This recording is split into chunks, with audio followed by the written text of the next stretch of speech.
All right. So I know that Are you counting? Are you on already? I'm on. Oh, I know. okay. I know you are a husband. You are a father. You are a grandfather and a great grandfather. Now, I wanted to get to the segment of marriage. Okay? I've been married since 2007. Okay? 2000 7. I'm a baby. Okay? I'm a baby. So just give me a turn. How many years you've been married? For You should know it 14. by now. 721, okay? 14, All 13. right. Oh, 14, it's gonna be 14. 14 years, okay? Gonna be 14. I can still do a little math in my head. Yeah. So, how many years have you been married? How many? How many years have you been married? 63 going 64. I think it'll be 64 we married in 2019. We married in 1957 and 4. This year, 7 and 4 is 11. So is Yeah, 64 in September coming. Wow. So 63 and 64 in September. But That is you awesome. You can't even imagine that. I can't imagine that. You can't even comprehend that. Okay, I couldn't one time myself. Oh, go ahead. Yeah, I can't imagine that because I look at it this way. My father passed away at the age of 65 years old. Who was 5 years old? My father Yeah. passed away at the age of 65. 65. Yes. Uh-huh. And you've been married longer than, or almost longer than he's been alive. So I find that amazing. So now you can answer the question if you want, right? Because I just want to know. Well, Because everything is optional, right? So if it's I optional. I shouldn't answer it, I would answer. Now, right? I would love to know the answer because a lot of people that, whenever they ask, how long have you been married? And you would say 60 something years, or someone would say 20 years. How many of those years are happy years How many happy years? of marriage? And You asked me this is not on tape. No, you feeling me out as to what you gonna ask me on. no. This is because so many people jump into marriage. Yeah, first of all, I want to know, this is something you want to know for yourself, or you putting some tape or what? What do you want? No. It's something I'm asking for everyone. All right, okay, good. Certain questions that I picked is because I went around and I told people I'm going to be interviewing and speaking with someone who's 90 years old. He has so many experience. He's been married such and such amount of years, and some of these questions are from them. So we want to know the reality of marriage. All right, so like I'm saying, I don't know that No pressure. I don't know that you have to do it if you want to put it on tape, put it on tape, right? But the question you want to know right now is how many years been happy years? Yeah. Well, let me say this to you. Marriage, like all other experiences, have their ups, their downs, their in-betweens, and everything. If anybody will tell you that marriage has not had any problems whatsoever, and they've been married for any time, they're lying. Okay? The question is,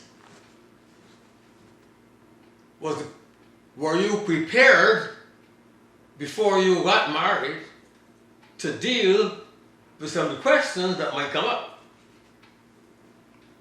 Did you jump into marriage without thinking and then get blindsided by all that could happen? Did you consult the one who knows everything before you jump into the marriage? All those are questions that you have to ask that will make a big difference in how you handle the marriage. Is that saying anything? That's saying a lot. If you want a personal experience, when I was a teenager, before I decided to get married, I had always been a spiritual person, and I consulted the great I Am and said, well, you know, I seen some bad marriages, I seen a few good ones, but mostly bad ones. I didn't have a bad example, because my father was married to my mother all the time, and he worked and supported us and everything, so I did not have a bad example. He wasn't perfect either. But nobody's perfect. And the sooner we realize that nobody is perfect, only God, the better we will be. And that we have to deal with the imperfections that we find. Okay?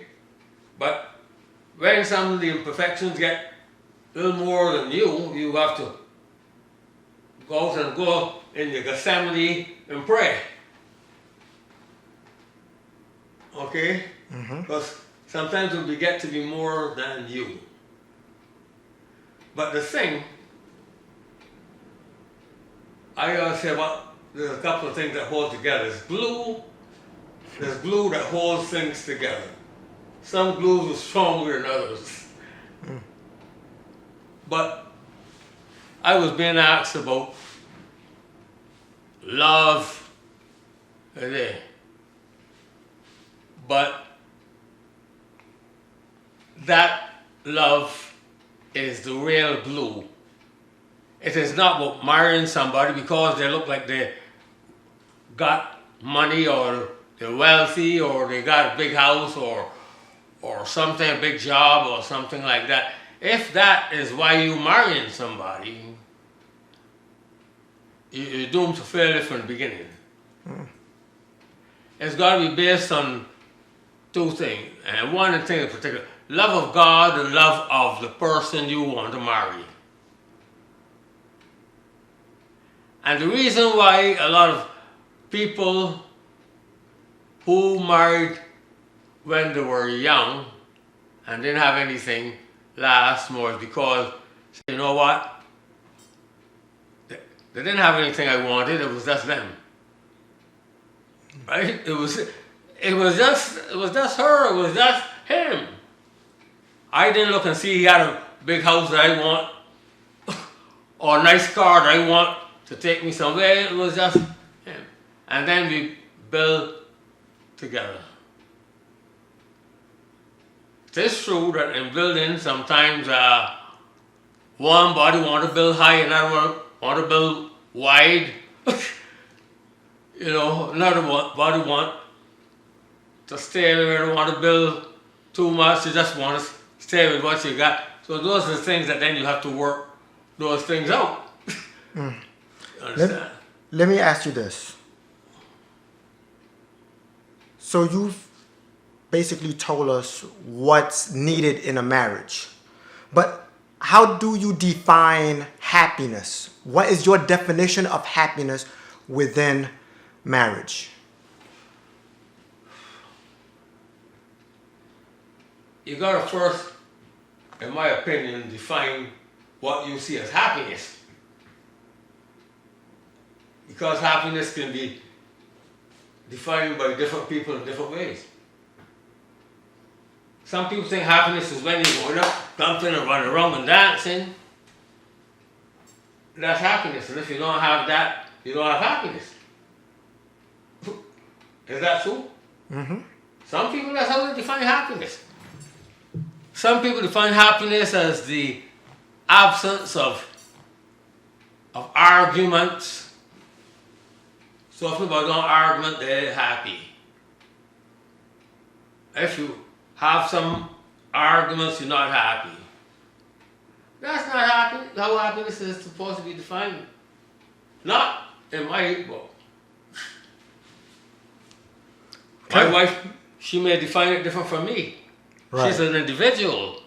She isn't me. We don't see eye to eye on everything. But we can come together on lots of things and most things. And agree or agree to disagree. You understand? But the thing that I would say, that the glue that keeps something together is that you love the person. And I mean love. I don't mean infatuation. I mean love. Because when things get rough and things start to shake, you know, what keeps it together? If you have a piece of furniture, I know about furniture, I know about glue, I know about different kinds of glue. But if you don't have the right kind of glue, that when things start to shake, you got to really, really smash up the whole thing in order to get that glue. And you smash up the whole thing, the glue will still be holding on. Okay, and that's where the love was. The love can withstand a whole lot of shaking and stuff like that. It may seem simple, but that's what it is. I don't know. Okay. So let's go down memory lane. Huh? Let's go down memory lane. I ain't quite hearing that. No, I said let's go down memory lane. Do you remember where and when you met your wife? Of course. I can't forget that. Where was it? But you wouldn't, I wouldn't have to tell you because you don't know where. You wouldn't know the place. Was it in America? But I met her in the not in the United States. No. Okay. I have to ask her to leave the room and let me tell you. Paula, you're not listening to this, are you? You got anything in your ears? No, really. I met her when I was 17 years old. And she was 15. And I was one of those fellas that all the women wanted to, follow, you see. Because I played music and I wore a pretty uniform. We played in a band and the band had a whole lot of people around them, especially the ladies. All the ladies looking to see these fine young men, playing this beautiful music that make them dance and all that stuff. And I'm not saying my wife was one of them, but I'm just saying that there were women around that did this. And a lot of women love these guys, at least they thought they did anyway. They're infatuated by them. But I was one wearing the uniform and so on, and I saw, we played for some kind of a fair. People have, what a fair is? A fair, people get together and they sell things or whatever they do. There's a fair. People come to buy things and to see. So we played at the music at the fair. So on a time when we had a little break, a break, and we could get to stop playing and walk around the place a little bit. And I saw one of my sisters not too far away, and she was talking with, I didn't know many people there, but she was talking with some other girl, but I saw her, so when I put my instrument down and walked around, I went to my sister was. And there's when I saw somebody that I didn't know I was going to be attached to for the rest of my life. You understand? And so that's where that started. And the rest you could ask her about what effect I had on her that caused her not to let me go after all these years.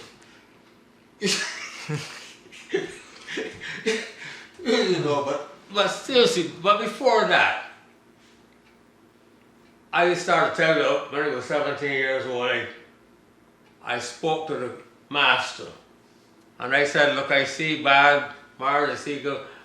When I get married, I would really like to be married for good. I don't want to be married and divorced and separate or go here and there. So send me, that's why I told you to read my book, because I can talk about this because I exposed myself already in my book. You see, all this I said in the book. And I told God, well, you know what? I want you to find me a lady who will be tough enough.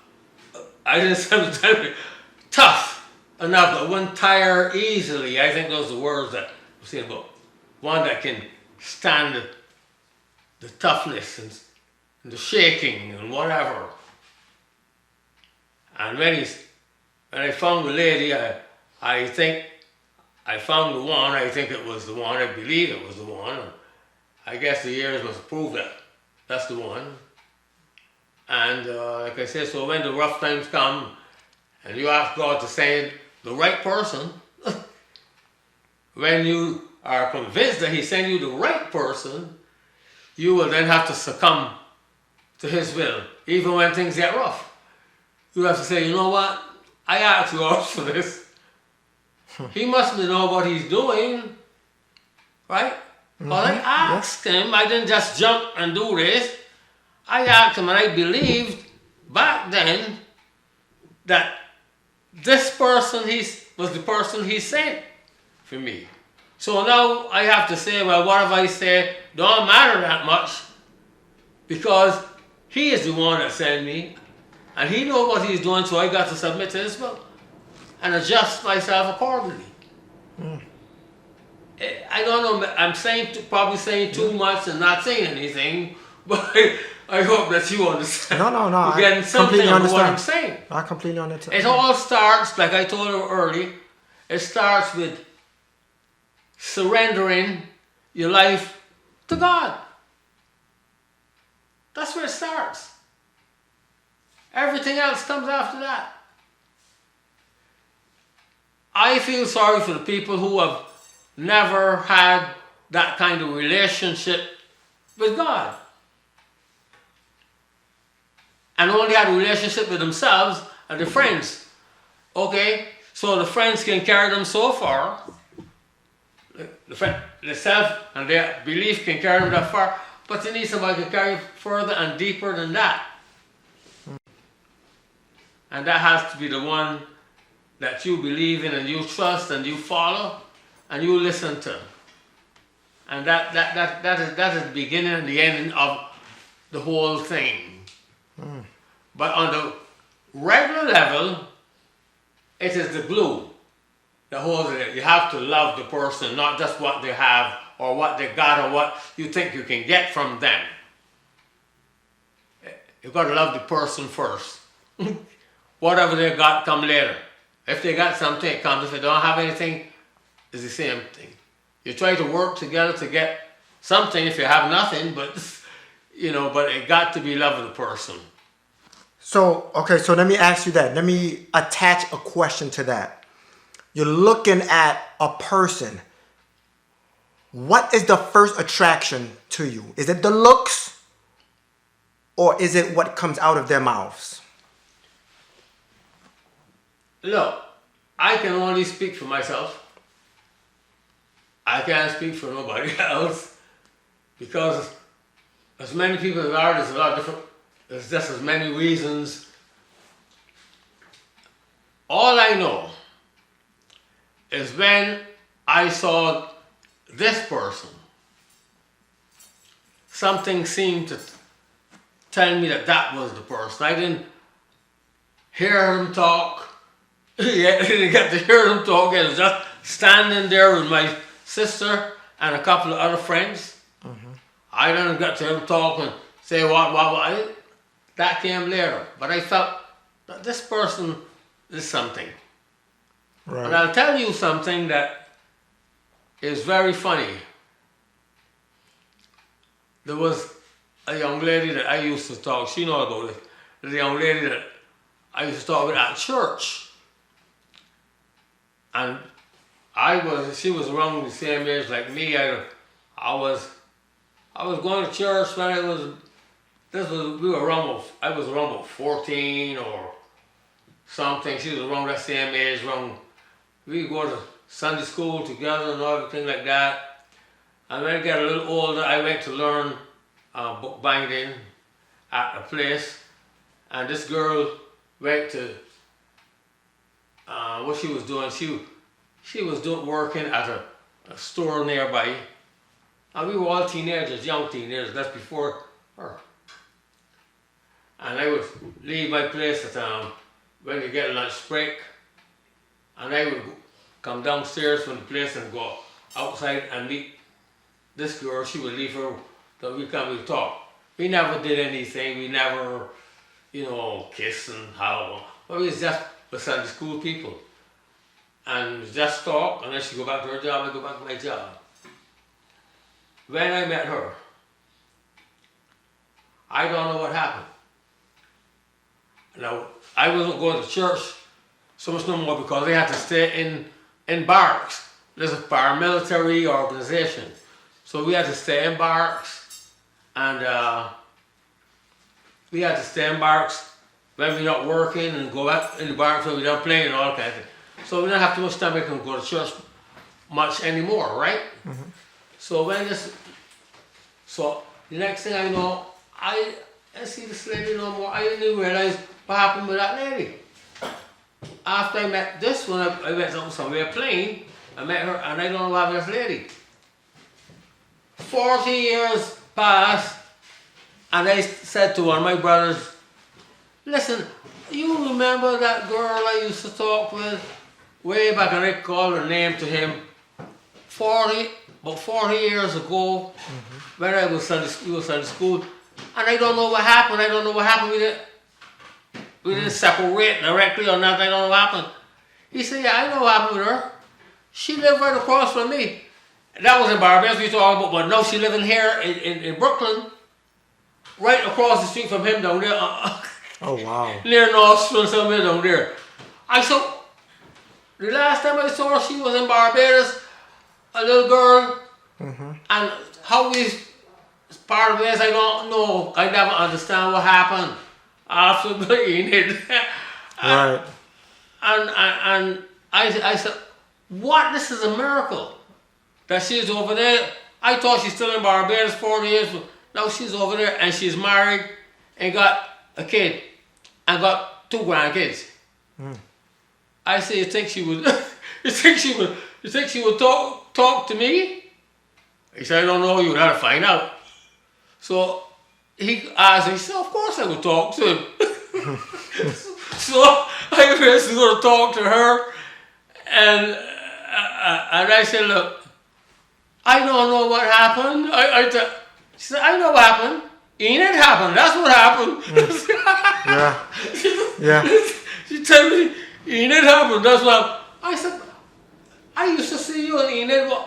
I said, and you never even say nothing? I never see you. She was hiding. She kind of probably she felt that Enid was more acceptable. I don't know what she talked about than she was, and that was not the case. That was not the case at all. I said, no, you're wrong. That was not the case. I didn't go to church almost to see you at church, and then I wasn't down by where we were more because I was in a barracks, so I went to get a job in the police band, and I was stuck in the band. So I don't go nowhere where you were. You would have had to come somewhere where I was, like at a band engagement, like that. So that's why I didn't see you no more. And you tell me you used to see Enid and me walking, and you never say nothing? They said, no, Enid was going to that high school, this kind of school, and she thought that was her own. That's in her mind, it wasn't me. But that's how it was supposed to be. Right. So we talked good, and I made blinds and things for her house, and we still keep in touch. Right. We still keep in touch. Right. After all those long years. Her daughter died the other day. She still got the 2 grandchildren. She got grandchildren. and she got her two daughters. Her daughter had two children, that's grandchildren. And she got great grands. This is big boys now, big fella people now. But we still talk. Wow. But that was not to be, so I had nothing to do with it.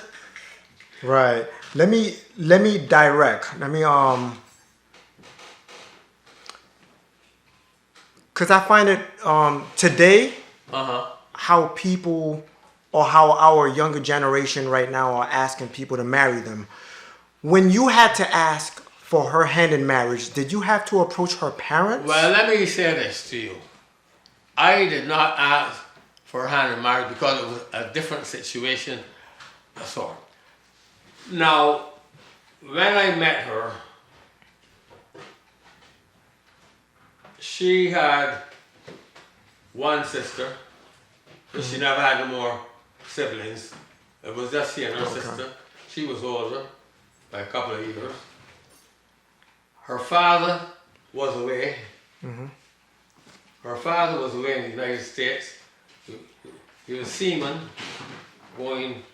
traveling backwards and forward. They used to come into Barbados that much.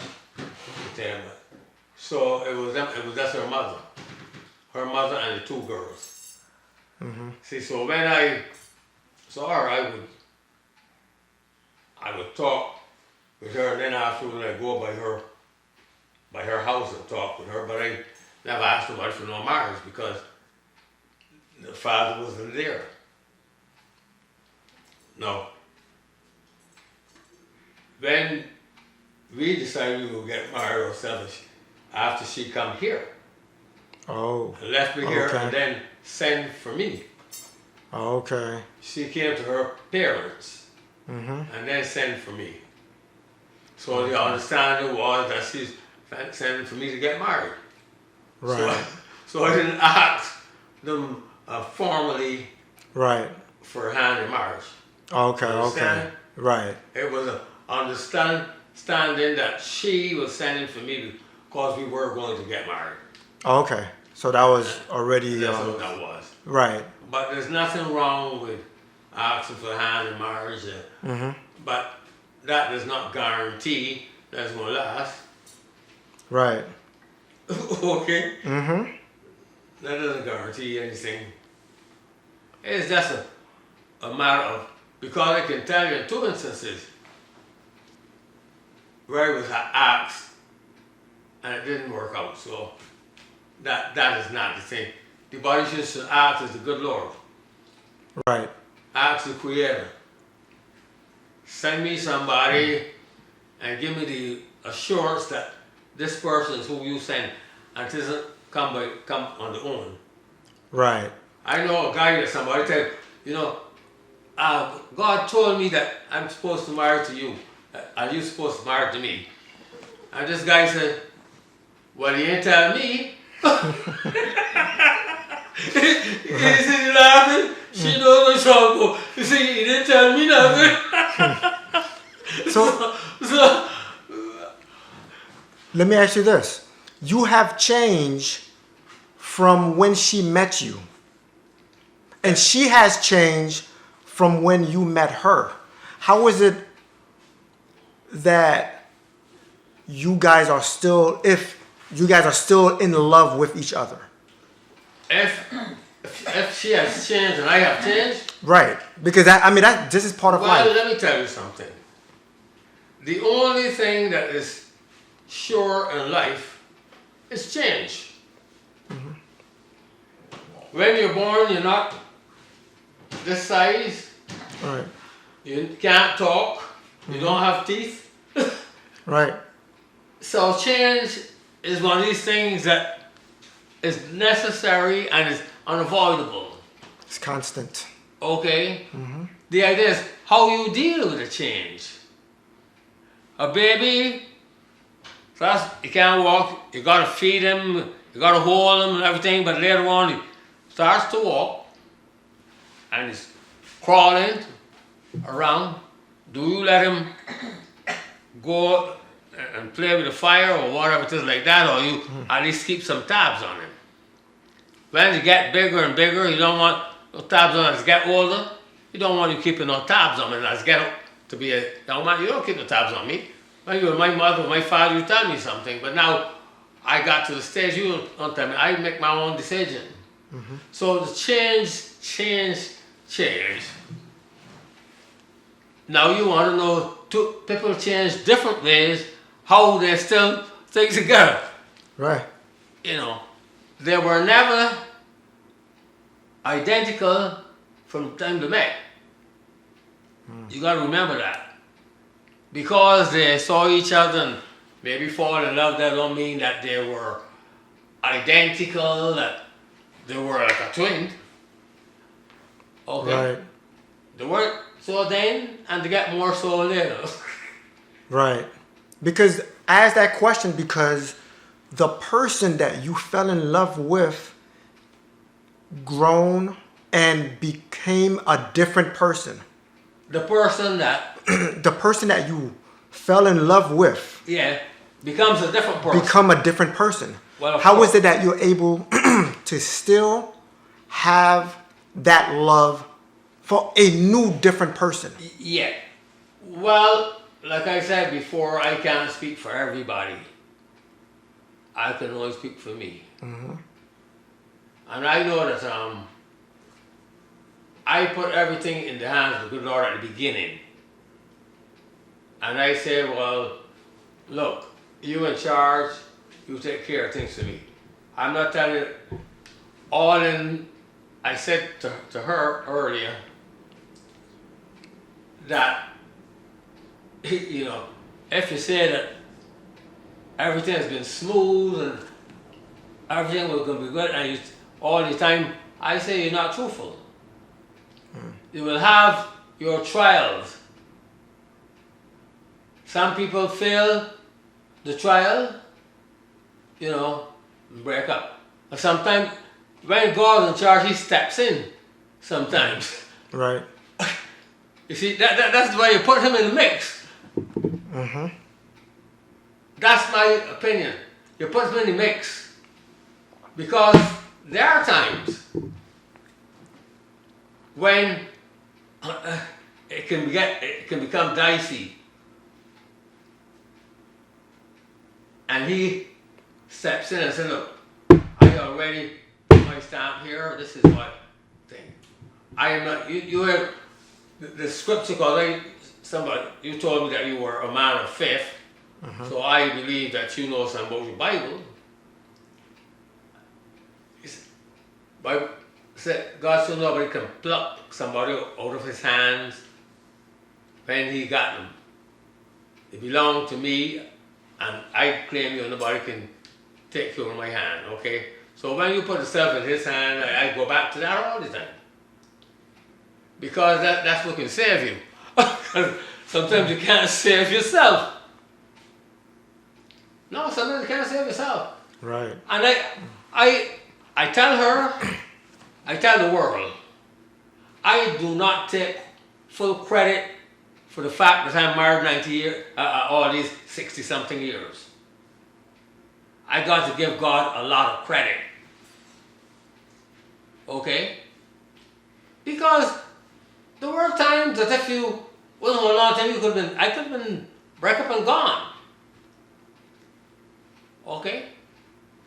But God steps in and says, you remember you asked me for somebody. You remember? The Bible always talk about remembrance. Remember back there when I parted the Red Sea for you. When you getting ready to sing your idols and all that kind of thing. You remember when you only had no way to go and the people was after you and I parted the Red Sea just in time to save you? You remember that time? You remember the sort of time when so and so happened? Yeah. So as you start remembering these times, he said, oh yeah. Lord, I'm sorry. I'm sorry, I remember. That's it. Because you can forget. And it's Right. easy to forget. Okay? I don't know. I'm talking these things and my wife is there and I'm being as honest as I can be. Okay?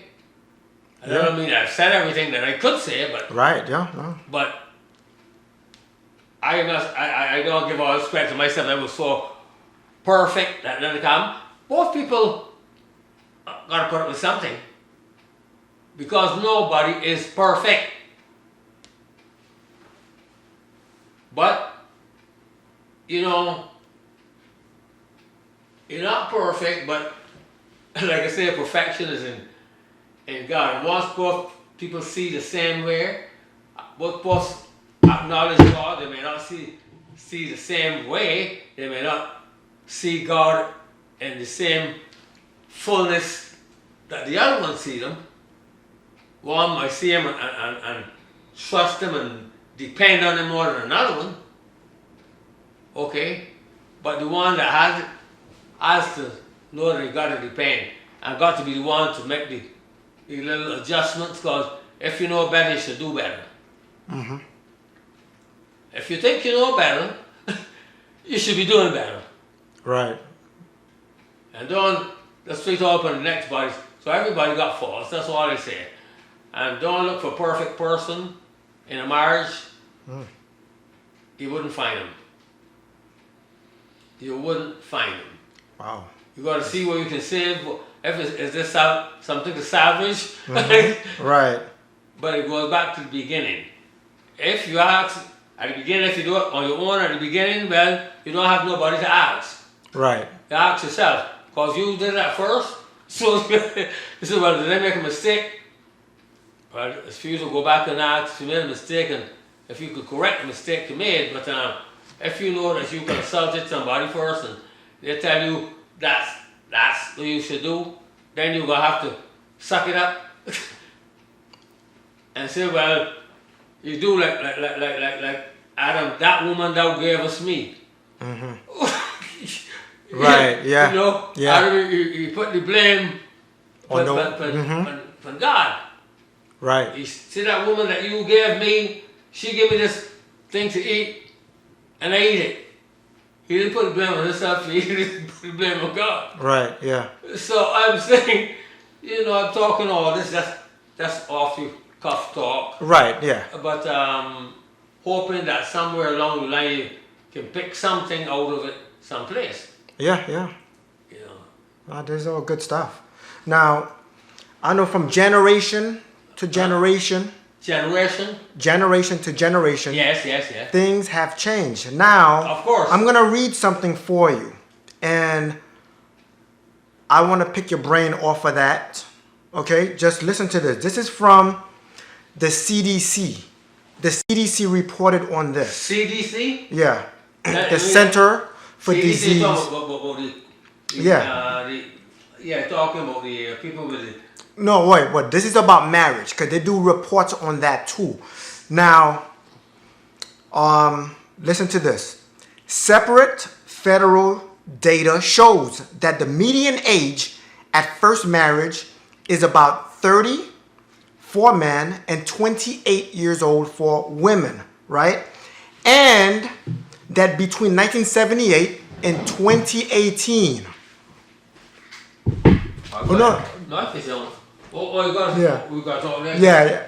Mask, yeah. What? Yeah, now I'm gonna move closer. Yeah. Go ahead. Okay.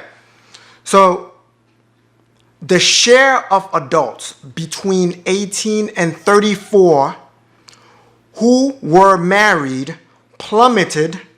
Okay? So marriage, 18 and 34. right, Who were married? okay, it plummeted. So from 59% to now only 29% are now getting married.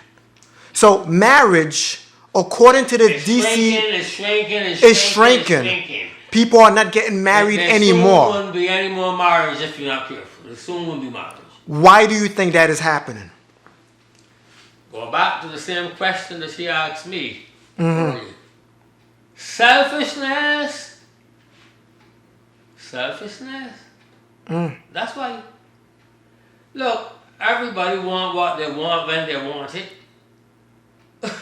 Okay? And they don't care if it's hard for the person they want it from to give it to them or not. In other words, we're talking about love and we're talking about consideration and all these kind of things like that. If I want something from you, and all I'm concerned with is that I want that, and I want you to give it to me. I don't care where you get it from. I don't care if you got to work hard, if you got to steal. I don't care if you got to kill somebody. I don't care if you got to do. All I am concerned with it, that I want you to get me this. That is selfishness to the nth degree, because you don't care. Right. And it is lack of love. There's no love there. This plain, raw selfishness. I want what I want, and I don't care how you get it to give it to me. I want that. I don't care how you get it. That's your business. Right. It's things like that why people don't marry no more. And if you're talking about people that get married between 18 and 34 or something like that, you Yeah. said, they don't last no longer than how long? They didn't tell you how long it lasts. But Well, yeah, I do have another stat for you. Look, this is a different age that we are living in than the one that I was born in or raised up in. Okay? Yeah. The one that I raised up in, it's not only happened in where I was born, it was happened in a lot of places all around, or even in this country to some extent. People had less, but they gave more. They had less, but they were loving. They would share whatever little they had with Miss So-and-so down the block.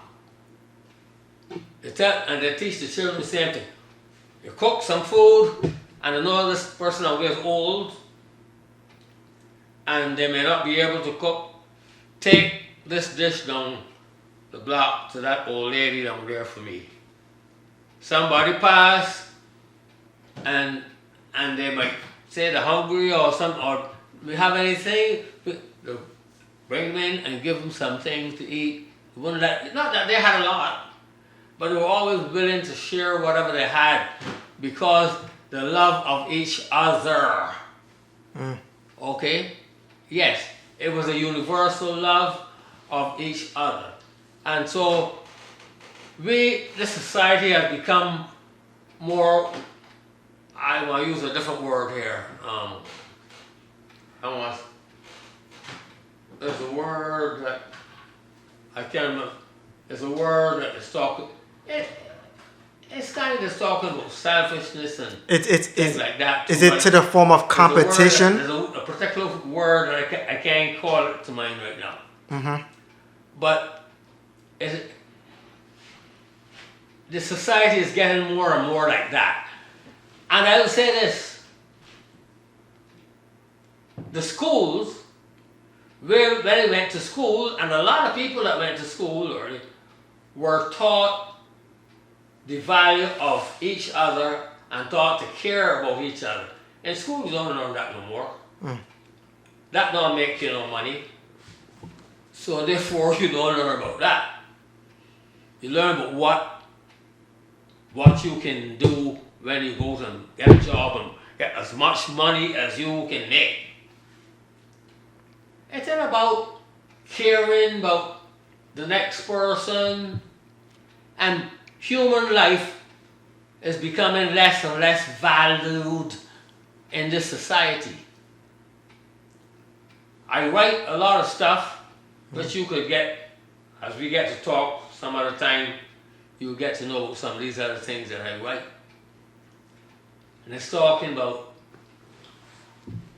there's a book that I'm supposed to be writing about, the devaluation of human life.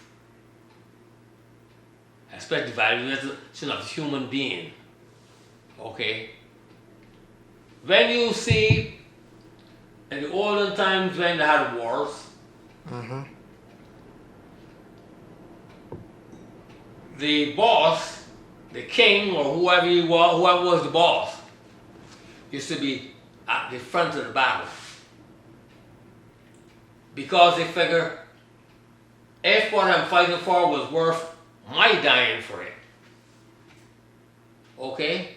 So if it's so important that I'm willing to be up to the front and sacrifice myself if needs be, it's important.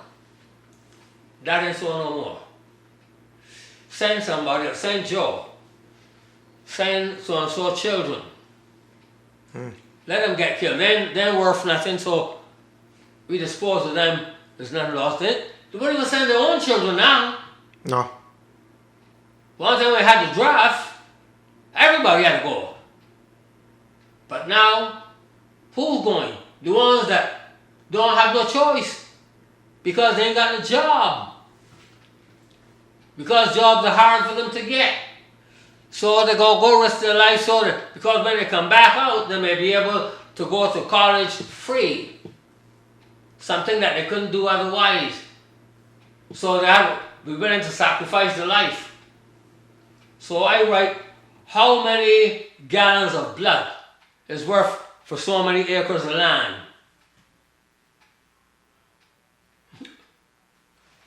Wow. We want to get into a very heavy topic. We go way beyond the march. How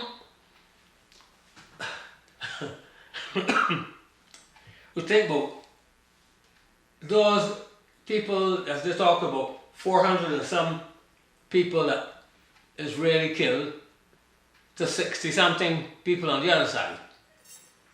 And they wanted to kill more. They wanted to flatten the whole place to make sure that those people who they took advantage of, just like we in this country took advantage of the Indians and then the black people, okay, they want to be sure that those people can never get in the next generation come back and do nothing. Or to crush them so thoroughly that they ain't got to worry about them no more. But things are changing. Things are changing. If you see what happened with Biden, all the people in the cabinet started hollering. Now you may want to say Israel got the right to, just about Israel ain't got the right to exist, but they ain't got the right to kill people and subjugate people to places that they can't go nowhere or do nothing. No, we ain't going on with that. So he gets so much blowback from his people that he had to go then make some peace. Tell Israel Netanyahu, who got a lot of trouble with his own right now, that you know what, you're gonna have to let this thing, man. Everybody, you know, I support you all these years, but you know something, you gotta do this thing because otherwise I can lose my support. And support from you is dwindling, so you better start doing something. So I write about how many gallons of blood must be shed in order to claim so many acres of land somewhere. The people is nobody. Nobody, just get rid of them in nothing. And that is that attitude. Why does somebody have to have billions of dollars? Why one man? Right. Or have billions of dollars? Tell me why. Can you imagine why that should be? I mean, I don't know. He got him because, you know why he got him? Because it's other people that he take Right. that they didn't get. I say we got so many millionaires because so many people did not get the due. They worked, but they didn't get what they should get. They say that nowadays a CEO salary is about 300 and some times what his average employees get. So if you want to tell me he ain't got that much brain, he's using the brains of all them people that work for him. Right. I used to do some thing myself. I work at a place that I come up with inventions and all that kind of stuff that I used to do. So a little you'll know more about me and all the things that I have done. So that is it. So I started to tell you something about what I write and things like that. I said I was going to recite a little something. So I was given a whole look of what this country, what this country is about. What they call anatomy. If you could recite something, that What would they be call nice. about anatomy of a nation. They tell you how it's made. It was made up of. Uh-huh. And now I know I started to say something to you, but I wasn't facing you, or you couldn't see me. You probably could hear me or whatever. But I meant like this: how could we, in this great land, some like to call the last and best hope of man, be so presumptuous to believe that man's inhumanity to man is not unjust, but merely an expedient plan, and that brave souls, having had their spirits beaten into the ground, and then, lacking the supernatural power of the great themselves from their predicament to extricate, must somehow not be sprung, but left to suffocate and die in the excrement where they lie as the stench which is to the sky. That's the opening. Brave men were lynched. They're still lynching people up to now. Talk about that guy and the police doing with people, lynching them.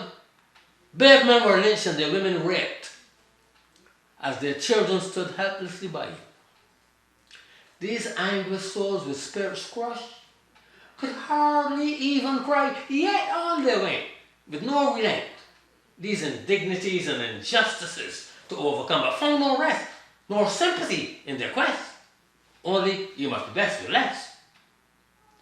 Can truth be built on lies? Or can abandonment give rise to solid ties? Can justice be oblivious to the cries which from the graves of our ancestors rise to blend with those which from all living tombs echo the same refrain of debts not paid and wrongs not righted? Amnesia and forgiveness always expected though unrequited? While the scientists state sometimes worse than physical death, we brave souls go on bereft of all that we would hold so dear, and bewildered at the thought that we may to dust and ashes go, without a chance to know or even to show the abundance of the talents which on us the Master did bestow, while all the while there are others which it seems has little or nothing to give, are honoured, compensated, and whatever, as long as they would live. It seems as though our tears and fears have not lessened with the years. And we sometimes wonder whether God sees here or even cares.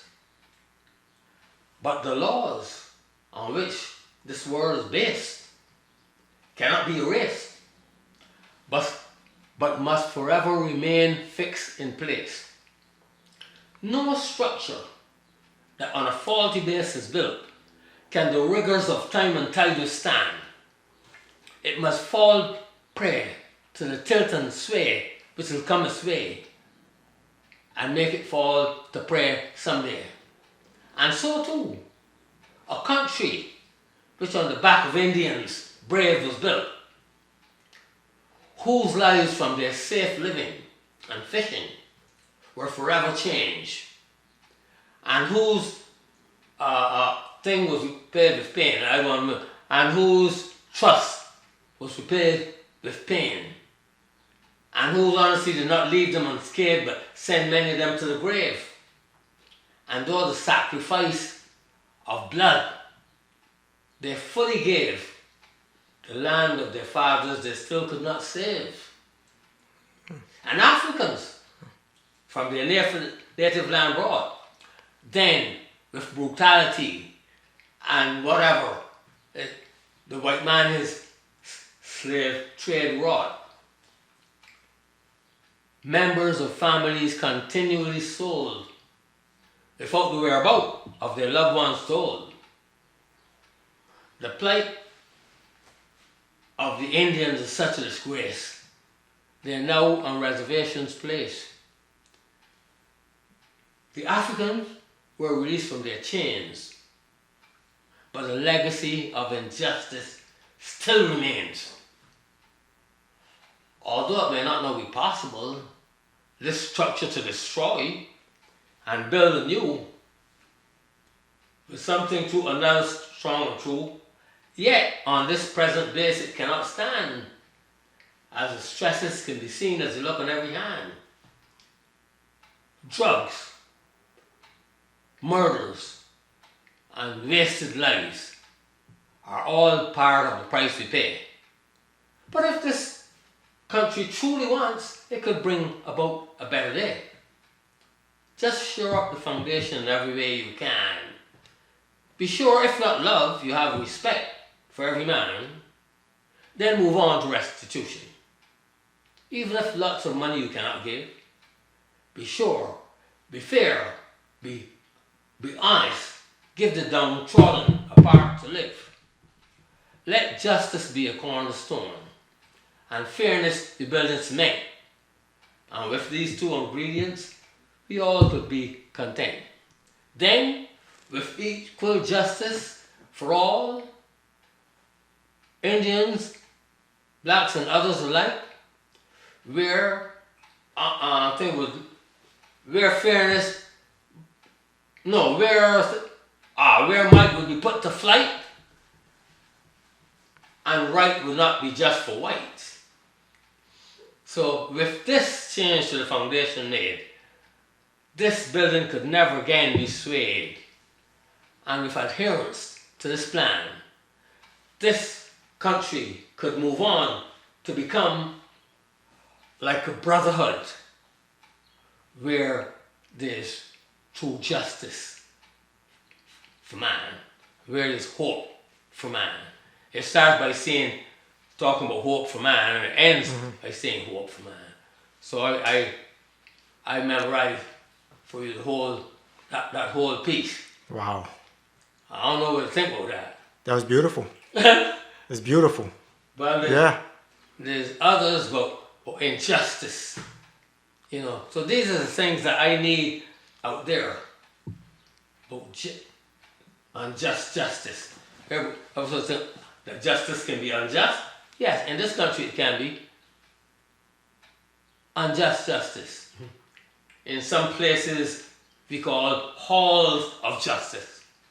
Stands injustice, deeply entrenched, towering like the pillars in the building structure from which so-called justice is dispensed.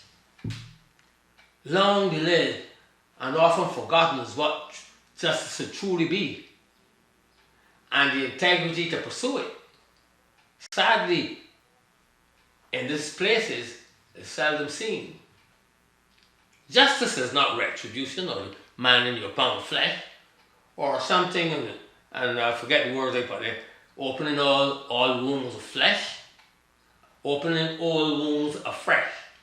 What we have are some district attorneys striving for a moment of fame, and in the process, trampling justice and acting as though it were only a game. Lives are lost.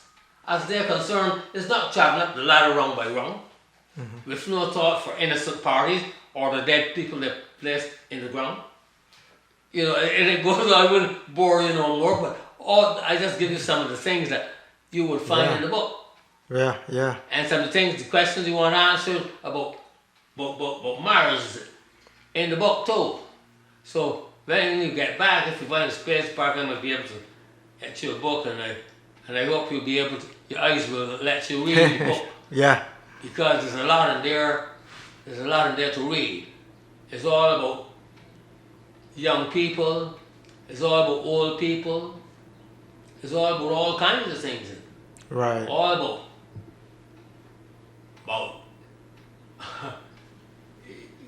I can't even tell you how much things it's about. We've got about how many headings in there, about 50. Okay. Talk about living, let's talk about love, let's talk about all kinds of things that you would want to know about. Right. That was really good. Take them and read them, And if it can, you can have it, you can look at them from time to time. You don't have to read all one time to hurt your eyes or whatever. Right. But you go, by someone reads some of these things and you will like. Another thing I've talked about, what we should do, I can't remember that one so much, to talk about slavery is gone. So slavery is gone. Something subdued. What's the other thing that's subdued? So slavery is gone. Something subdued. Segregation, I guess. So slavery is gone and segregation subdued. Racism is still rampant. So what should we do? Should we lie on the ground where for so long we've been thrown and hope that one day a little pity will be shown? Should we think of the edifices which for our oppressors we have built, or the many dangerous jobs in which our blood has been spilled? These and other things we think of it cause us to groan, whilst a large part of the population seem to be relatively unknown. Yet we struggle so hard, it seems, as in vain. The simple thing of life to attain, the simple things of life to attain, and try as we must. We haven't gone very far, and things seem destined to stay as they are.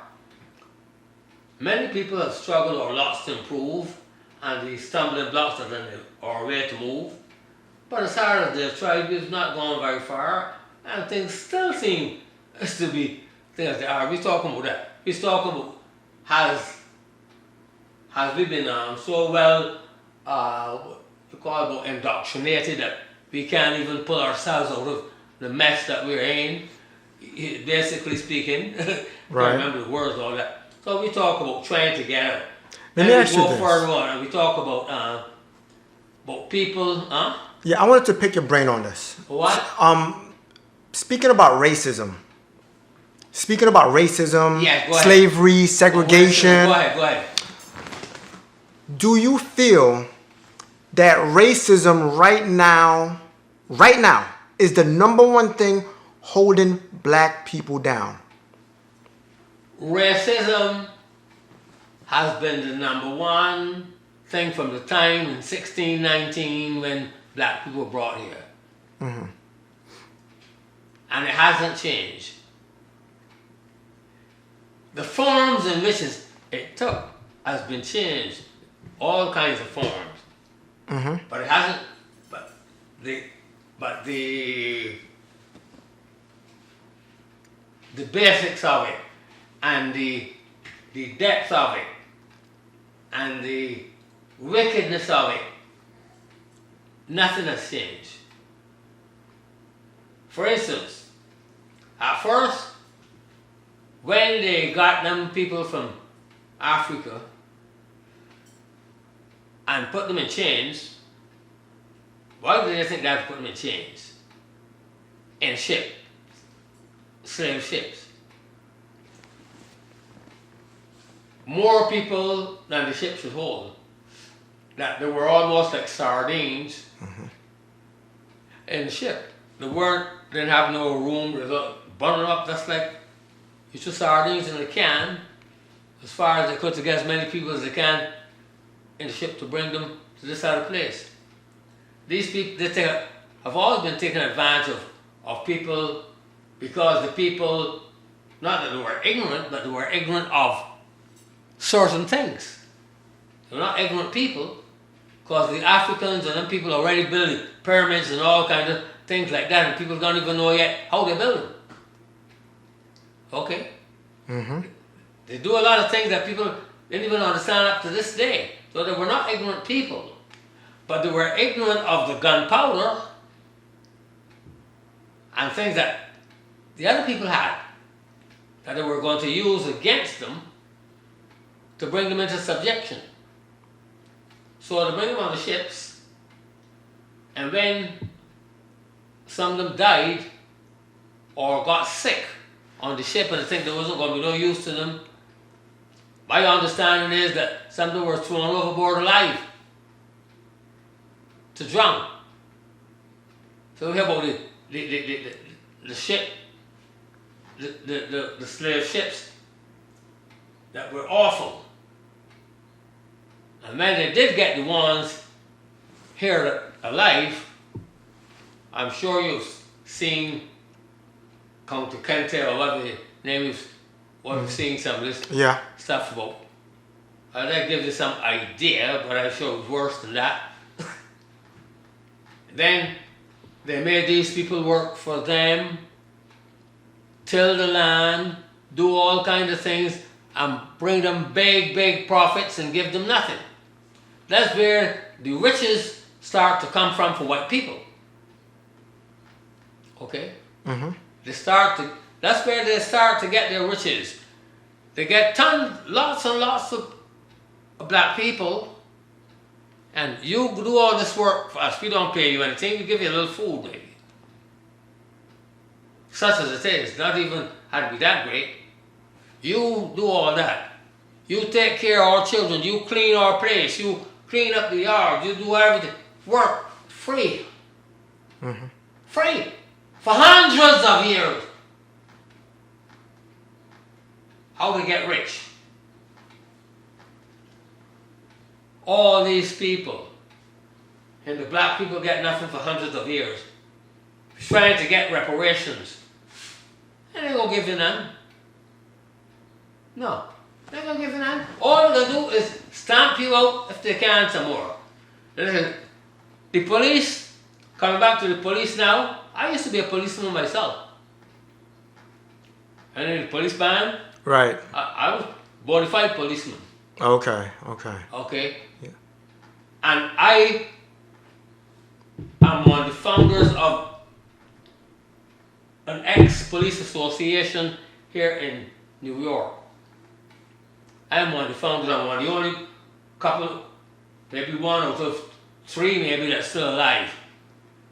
Formed in 1953, let me see, 54, I think it's 53. I think it's 1953 that we formed this ex-police association. But I know what police do. I know what to do. They got good police, but they got bad police. But what we need to change is the whole police system. Because the police were not made for black people. The police were made to protect the white people's property. The white people and their property. That's why police were made. You know that? No. Well, I'm glad I tell you something you didn't know. But you're hearing it from a former policeman, former police officer telling you that. Right. We know that. It didn't work out so much. It is so where I come from too. But we saw all over the place. When they used to lynch black people, if they think that black person, you see, hear about Emmett Till, right? Mm-hmm.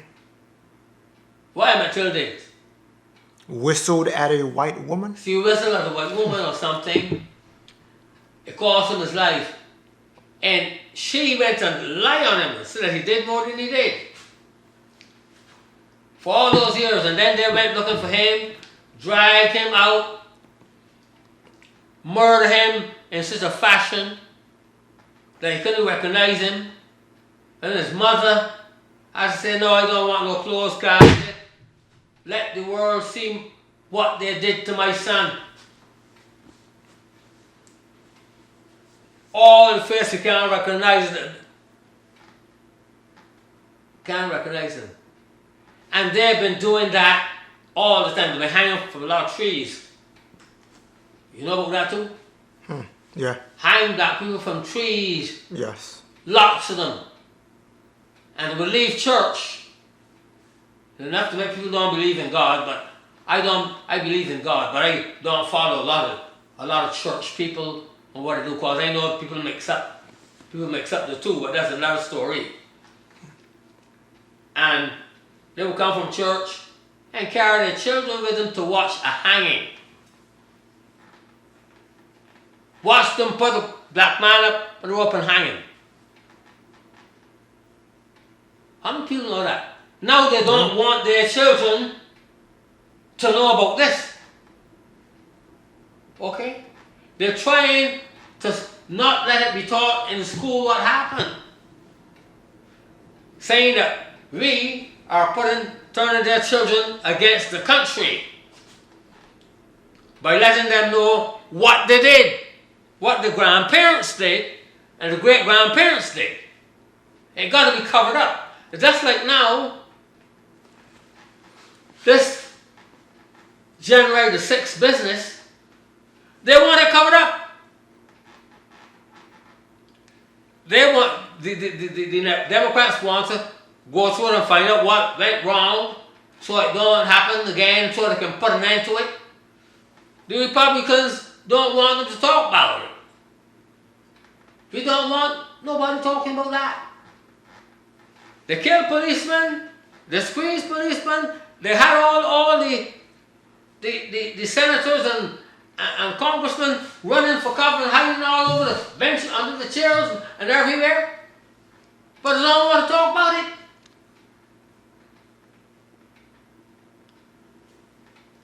You know,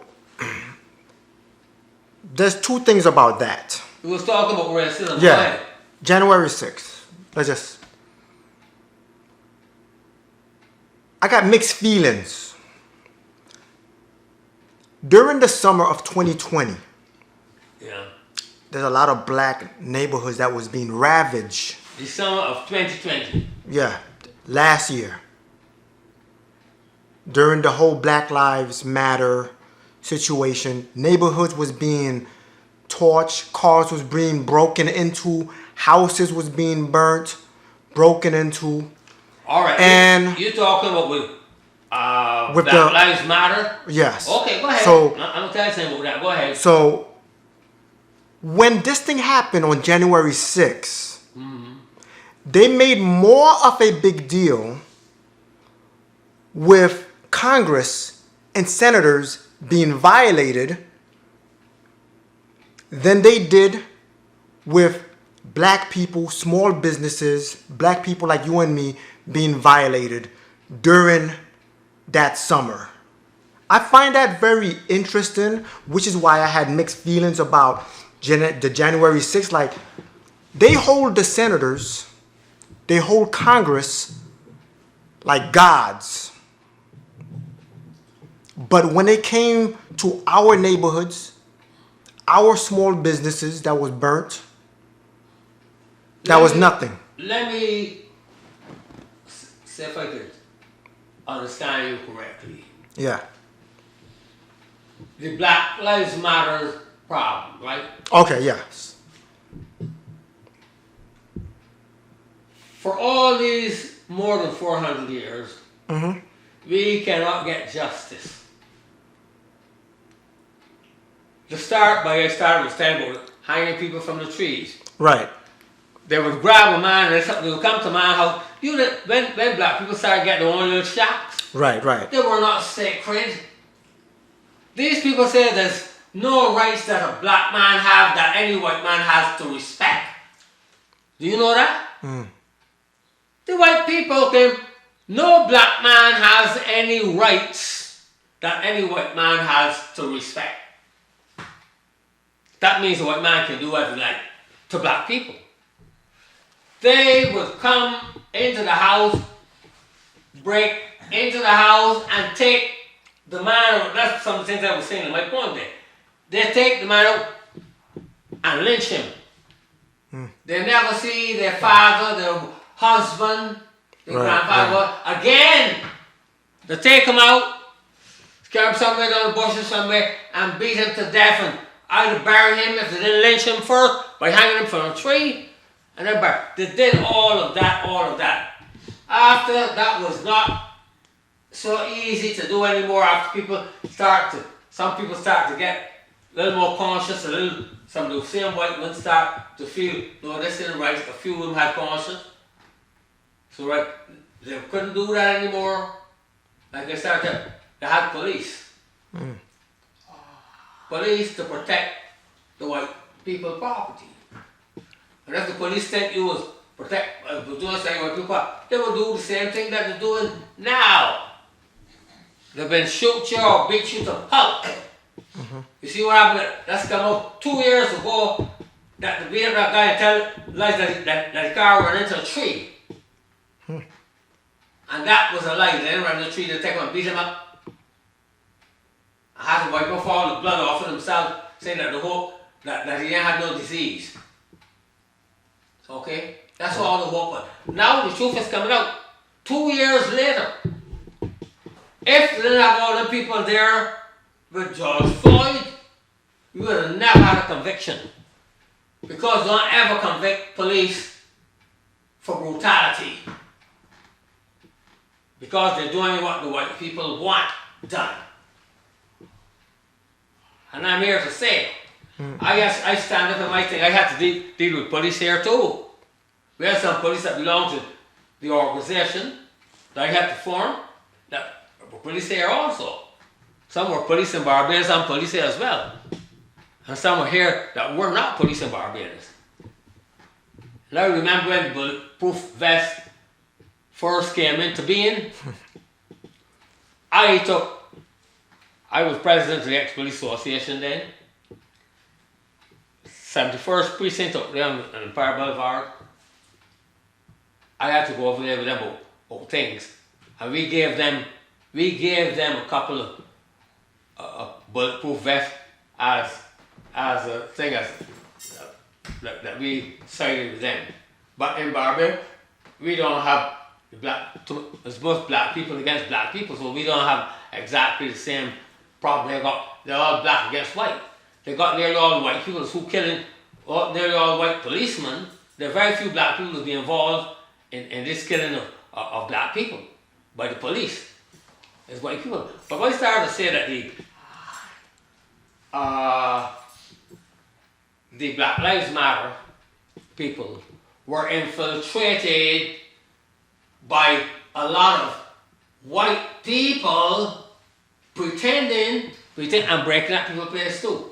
All that breaking up didn't come by black people breaking up the white people's place.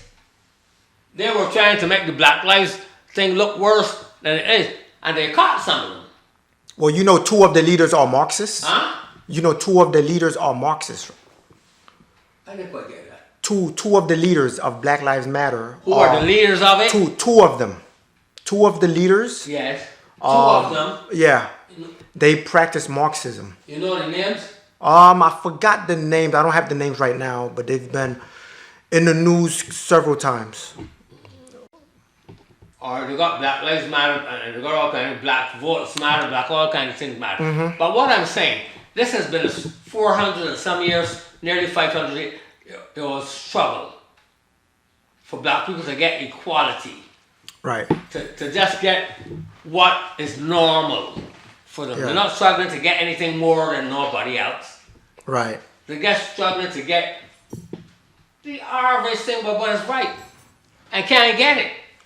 Now when they try to get the vote, right. now that they get the vote for a long time, right. Get the vote, the first thing to start, the white structure, if you follow them from way back there up until today, they said, no, these people without, so the black people got to get the vote. But you know what?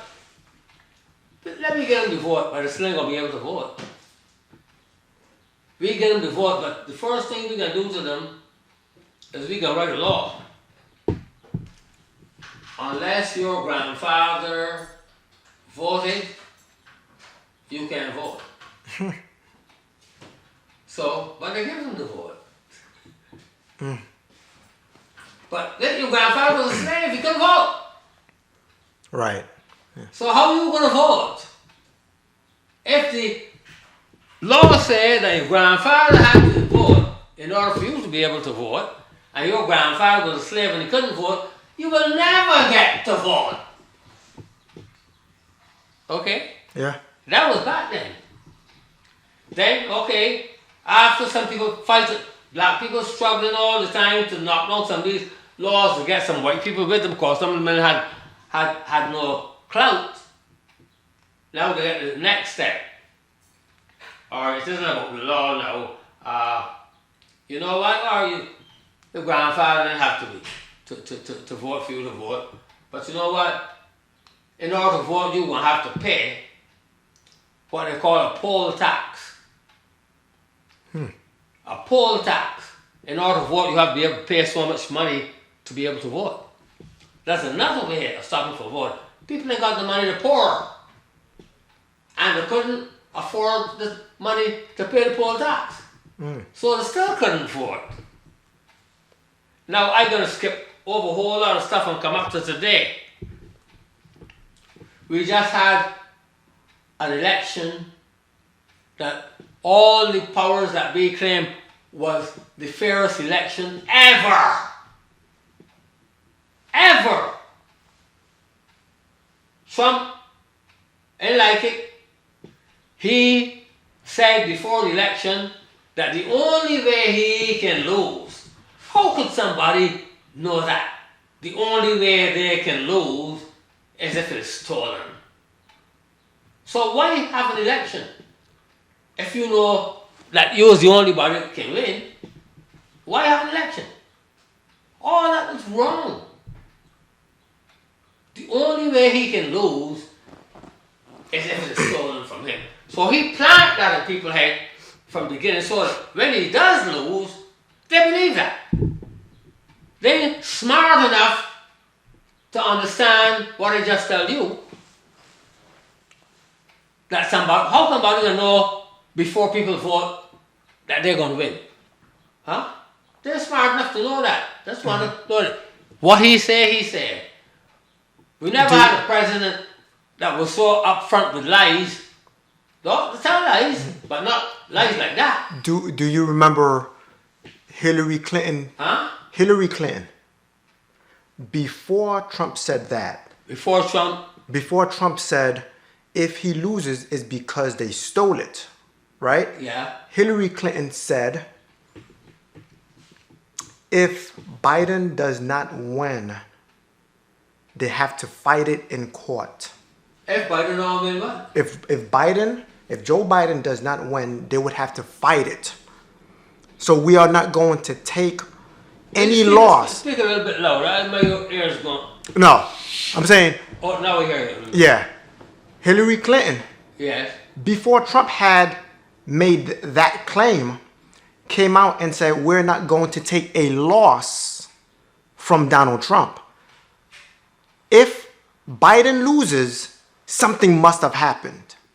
It's just saying could happen. So they both essentially said the same thing.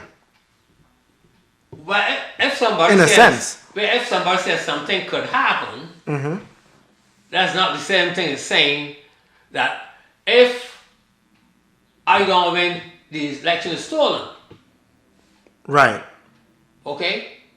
When Trump won, Right. Clinton turned over. She didn't make no big noise. She actually made a fuss. Huh? She actually made a fuss. All right, she made a fuss. But the did media. She refused? Well, she had no choice at some point. It's kind of like Trump. I'm saying right? They got problems on both sides. But what I'm trying to tell you, that the problem with I don't know what party you belong to. I belong to Democrat. I don't go to meetings. Yeah. Okay. I'm in the middle. I don't go to meetings. Okay. Yeah. But I still got my brain in my head. Right. I still got my eyes. Yes. And I've been seeing what I've been seeing from the time I've been here 60-something years ago. Yeah. Okay? And yeah. I lived through, I don't know how many presidents, starting from, the first president I found here was Eisenhower. Okay. So you can go from Eisenhower to Kennedy to Nixon and going all through them there, maybe about nearly 20 presidents. Some of them 2 terms, some of them 1 term. Yeah. And I lived through all of that. Yeah, and I seen what I see. Okay? So what I'm trying to tell you, first of all, they wouldn't let people vote. You can't vote. Then they say, oh, we'll get him to vote. Then you get the vote by your grandfather, got to vote. Your grandfather couldn't vote because he was a slave, so couldn't vote. Right. Then, all right, to stop that, you got to poll tax. You got to pay to vote. You ain't got the money, so you can't vote. And you finally did get the vote. And I come all the way down, from all the way down, when I skip over a whole lot in there, and I come to now. I was saying, we had everybody came. We had Republicans running the election in their parts of the country, Democrats running the election, but everybody had other people, both parties could see what's going on in the election. Nobody didn't do it up thing by themselves. It was that they could see what's going on. But even the Republican people say that it was the fairest election. Then the people that want to complain, they went to the courts, several courts, the lower courts, the upper courts, the Supreme Court, and lost every time. There's nothing here. But they're still not satisfied. They're still not satisfied because they want Trump to be, don't want to accept that he lost. Everybody, hundreds of years, have always accepted that they lost and they run the next time and try to win. Whatever they did wrong that time, they try to correct it the next time so they'll win the next time. Right, right. The type of person he is, he feels that he is a god. He cannot lose. And he will not accept the fact that he lost. Well, he does have the biggest ego. Huh? He does have the biggest ego of Yes. So now he president. got all these people to follow on with him. But coming back to what I'm saying now. Yeah. What I was saying before what they did. Now, they got these people, they went through the courts, Supreme Court and everything, so forget about it. It's Right. done. It's Yeah. gone. He ain't satisfied. He can have these so-called ninja people, whoever it is that they're going to give votes to these people and let them then look at these votes. So those have had 3 times for the votes count, and nothing wrong with them. He can pick people that don't know about no voting, they don't know about anything, they don't never serve in no capacity like that, and you want to get them the votes to count. Okay, you know what I'm talking about, don't you? Yeah. And on top of that now, they are on top of the vote counters and that they're doing, that they're trying to do, have all these laws now. Come up new. I remember I tell you about all these laws back there, but we grandfather clause and this clause and the money clause and all that. Now they come to another one. Too many black people vote. The last time, too many people vote Democrat. They're going to the court and say, we will never ever be able to be in charge again if we do not steal. If we don't steal, we have to make sure that black people don't vote. We have to be unfair. We have to stop them from voting because there's more of them than there are of us. And we will never get to be in charge again. So we want to be in charge no matter whether we lose or not, we want to be in charge. So we gonna start doing all this stuff. So I see all these different places, they start making all these laws. Making all these laws. No. Nobody that wait to see all the black people waiting in line to vote. Long line. They wait for hours and hours and hours. Then starts like, if you give any of them water, it's a crime. They're going to lock you up. Well, actually, what that was they can't give water in exchange for them to vote for their party. Water can be given, actually. Do you think, really, Yeah. that if somebody brings some food or some water for somebody waiting in line for a long time, that should be a crime? No way. I don't think it should be a crime. So why they gonna But- make it a crime?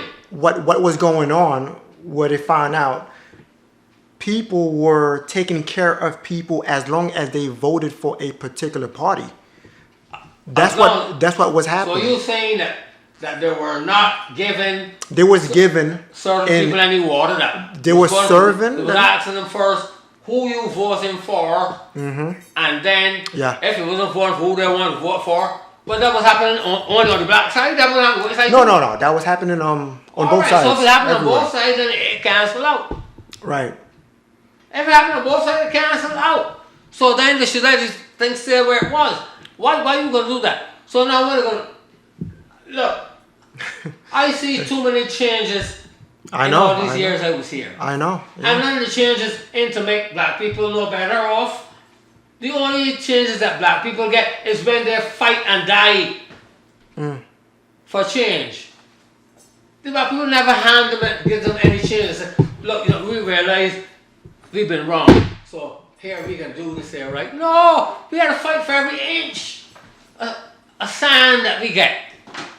Right. Dr. Martin Luther King. With all that fighting, all them years. And he died now 50 years ago. A young man gave his whole life to the fight. Thousands of people in Washington. I went to march in Washington, myself in the Million Man March. I don't know where you was, but I know how old you was or where you was. I forgot. I think I was in sixth grade or something. I forgot. I was in grade school. The Million Man March. Yeah. I went up to there. And you wouldn't believe what you saw. I never see such, what should I call it? It's a sea of black You people. could call it love. I'm talking. Okay. Look, Yeah. we went up there. We had a bus. And the bus, this man was charging these buses. I don't know what happened. We paid our money up front and everything. And then they still like they didn't charge enough buses or whatever. And we had no bus. So he in the last bus. And he gone over, his last bus, he and his wife and all them, they got the last bus. And a lot of us there that paid our money, we still ain't got no bus. So some people say we going down to the Port Authority and we going to get a bus. And you know who spearheaded that? Yours truly. We went down to the Port Authority and I said we need a bus. We got to go to Washington. And what the regular scheduled bus is gone. We ain't got no room for the regular. I said, well then, there's enough of us to say you got to put on a bus.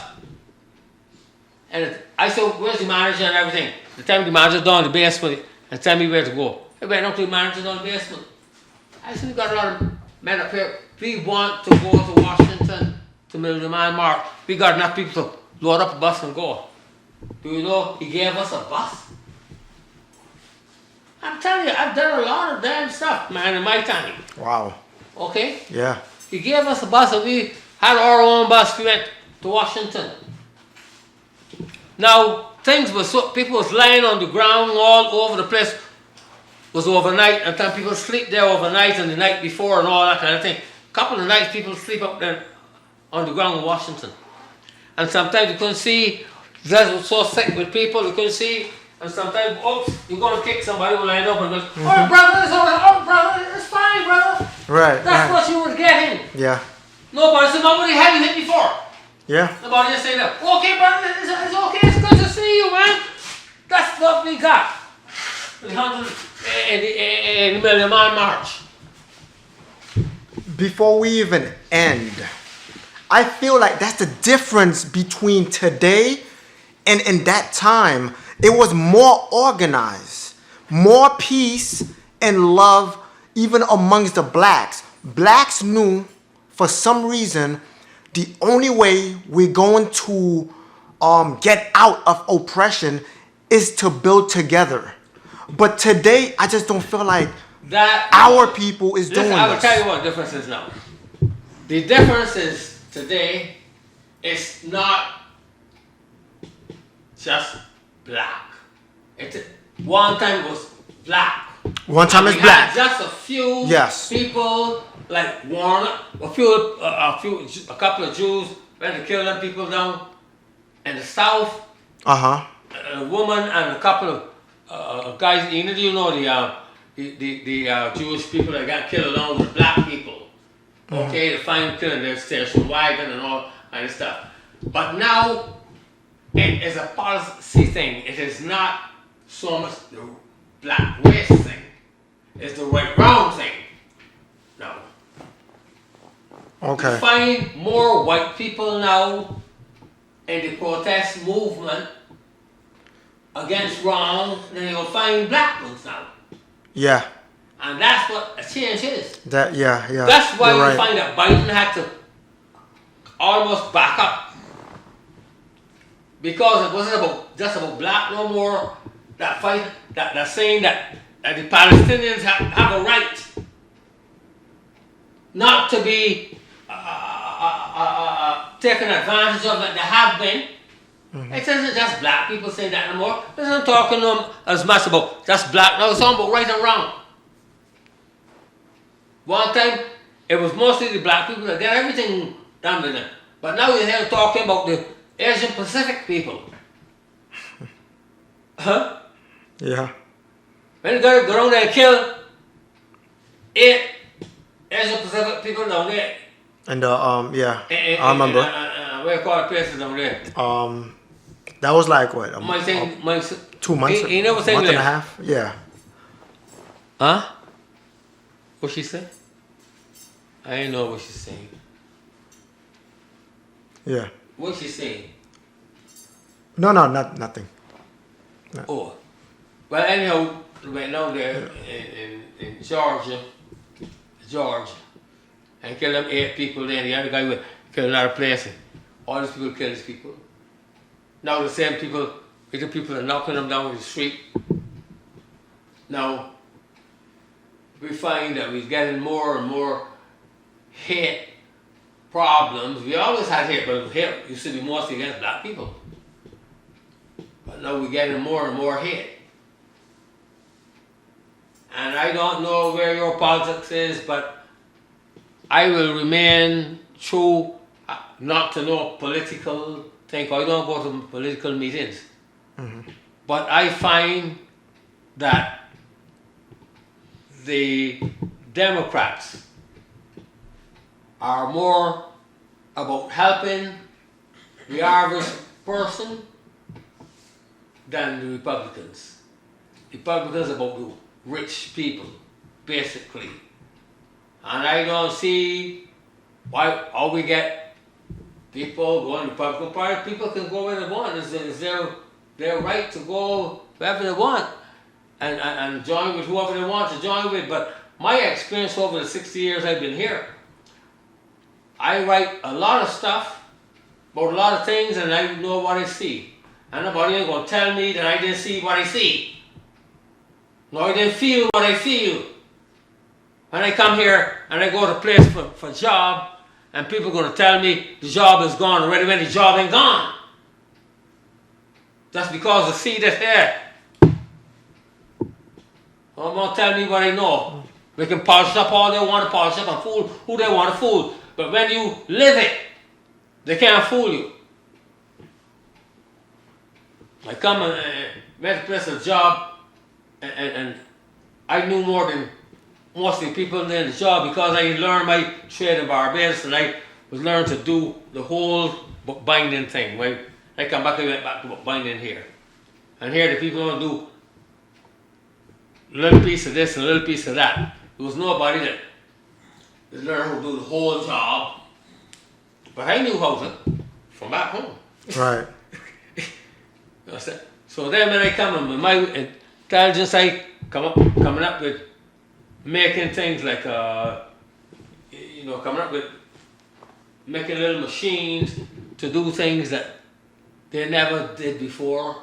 They never had things done before. They used to be done by hand. I said, I can come up with a machine I can make a machine that can make that job go faster. And I go down What that place named out in it down? We buy all the metal down from down the bottom of Manhattan down there. Canal Street. Huh? Canal Street. Canal Street. And I would buy some gears. You could buy anything down there. Buy some gears and buy some pipe and buy some this and buy some that. And I come back and I get my tools and I work and make little machines or little gadgets to do things. I can speed up the work. And then when the boss was trying to get this work done, he's scratching his head and saying, he got a hand on this job too many times.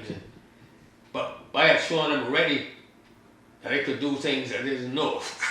Right. See, and so, well, I showed him already that, and I showed him that. So, after I see where they was going, I decided I would make these things at home. I don't make them in their place, make them at home. And then I start to read too, that these people can claim anything that you made while you were working for them. They can claim it's theirs. That's how a lot of those people claim all the patents. Ford, Right. Yeah.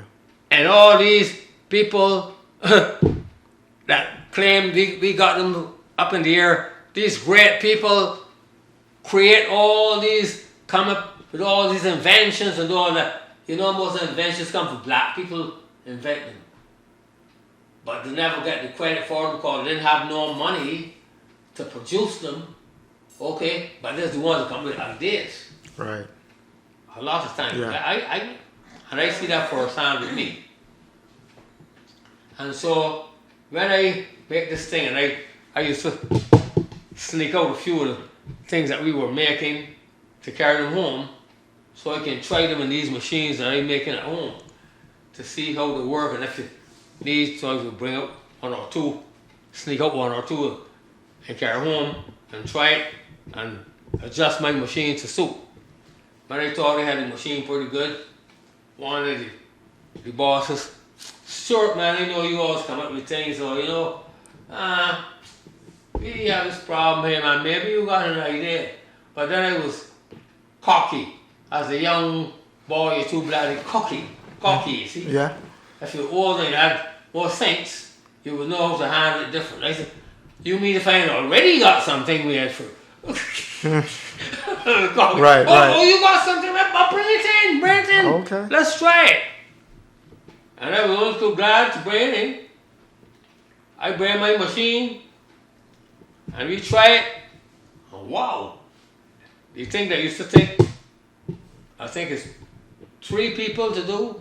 One glue this thing, the other one put it on, the other one sent to. Now that one machine will make me do all 3 people thing, and then double up the production. They start to use my machine and don't tell me a word. But what are they gonna pay me if they're gonna pay me anything first? So after a good while, so I don't know how many days it was, I said, "Wait, I bring my machine in here and it's increasing production, nobody even asking me what you want for my machine or nothing." He said, "Oh, we want $25. That was an insult. Because the metal that I bought and things to make the machine was even more than that. Never Right. mind the idea Yeah. of putting things together to create these machines. So after a while, I tell me, you know what, I'll take my machine back. So they had me like a kind of little supervisor, sort of like, you know, and I wasn't doing my actual book binding no more. I said, "Look, I go back to my book binding. I didn't want this thing."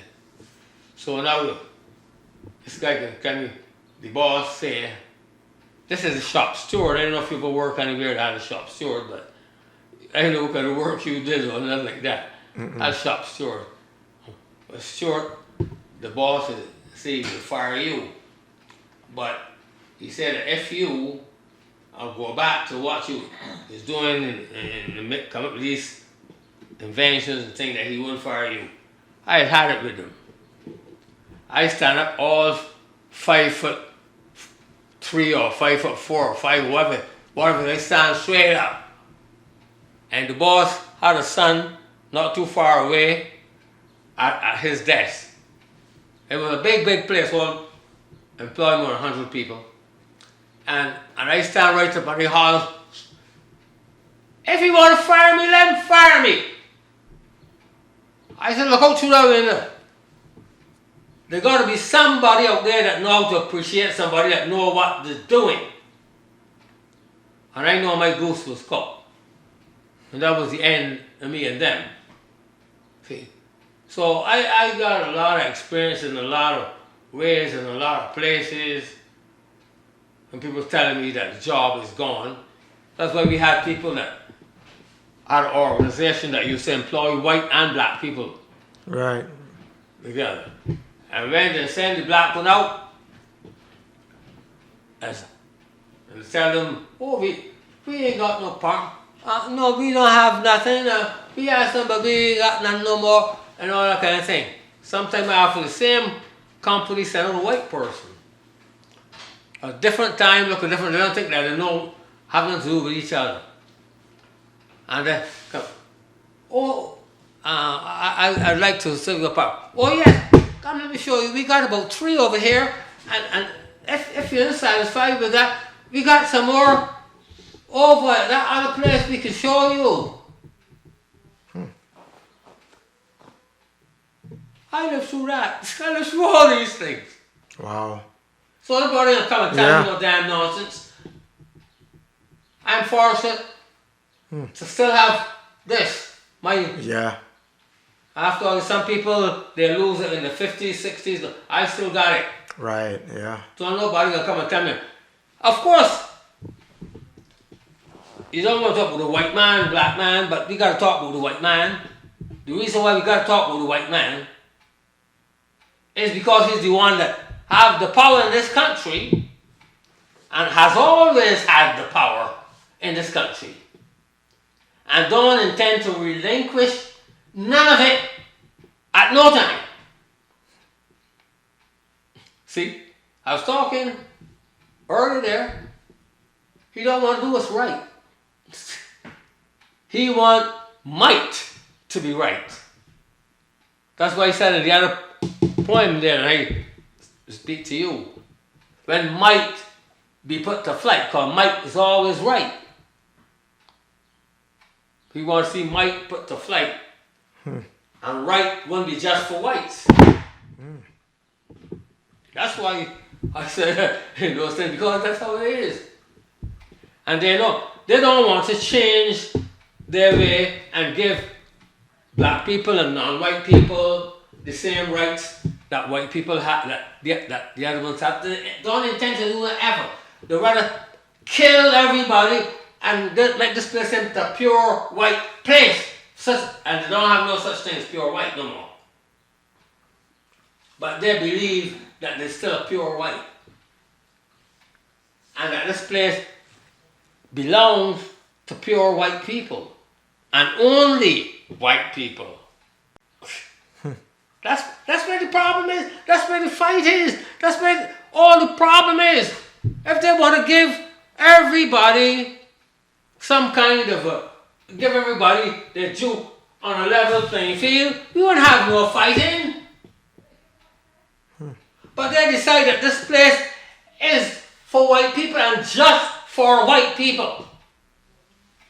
The others, people are beggars. The other people is to take the crumbs that fall from the white people's table. That's what it is. And I know that I've been labeled, maybe somebody seen my book. I go to a place, I went to Barbados with her. And the people stopped me, they didn't stop her. And checked my luggage, my stuff. And it happened more than once. It happened more than once. They checked me, but they checking her. Right. You know why? I write a book. My book is in the Library of Congress.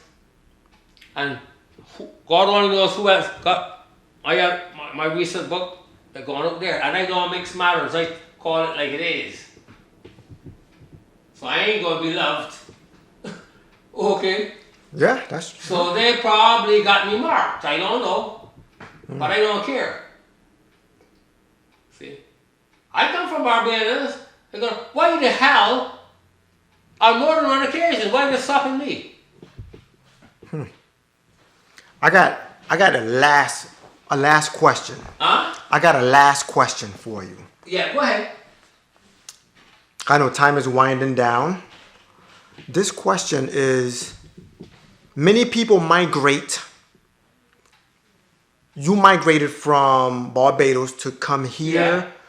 My parents migrated from Haiti From Haiti? to Yeah. come to America. When you talk about Haiti, boy, I know. I didn't realize, I didn't even realize it from Haiti, but yeah. now you want to start a whole other new ball. That's another. We'll save that one Go for. ahead. Let me hear what you say. Now, my question is, how bad is America if we have thousands of people, If you have what? thousands or even millions of people willing to leave where they are in Haiti, Barbados, Trinidad, Guyana, St. Lucia to come to America? I'll tell you what. Money. Even with all the racism. It's money. They have more of a chance of making money. They didn't come here because the place, black people didn't come here because the place was so wonderful. And when they come here, I had a good job. I didn't have to come here. I Right. didn't have to come here at all. I had a beautiful job. I might have been the bandmaster. I might have been what do you call it? A man. What do you call it? The high thing we call these people in it. That go up the line in the police force up to the top. Sergeants? Huh? So- Not the sergeant in the way. Sergeant. Colonel? Superintendent. Superintendent. We call it what? She is superintendent? Huh? Superintendent? Superintendent, yes. Okay. Superintendent, yes. Because that's about the highest, but you got superintendent and different things like that. Up the top, I could up there. Look, I loved her, and we weren't going to be separated. Right. She came to this country to her parents, and I wanted to be with her, and I sure she wanted to be with me. Right. So I left and come here to her. I didn't leave because I didn't have a job. I didn't leave because I was suffering. Right, Nothing right. like that. Right. But most people come here because Opportunity. they figure they can make a fast buck. They don't care how they make it, like I was telling her, the other girl before. Right. It's the buck. And it's that same buck that's going to destroy this place and destroy this world. The love of money. Like the Bible says, the root of all evil. That's what's going to destroy this place. They didn't come here for love. And the black people didn't come here willingly either. I know. They I thought know. they were fooled into believing that things was going to be better when they come. But once they start, they can do nothing about it. Okay? Right. Once they come here, once they decide to say, whoop, we caught you in the chains now. We got you. They're not going back for you. You know who was trying to take us back to Africa? You know who? Who? Huh? No. Marcus Garvey. Okay, yes, that's true. Garvey. That's true. Yeah, that's true. Okay? Yeah. You know what he had? You know that he had black people together? Yeah. And you know they had ships? Got people back to Africa and bring some trade, a little trade. White people say, no, we can't have this. A black man with that kind of power. You know what happened? No, we can't have this. People got to learn their history. Now, Haiti.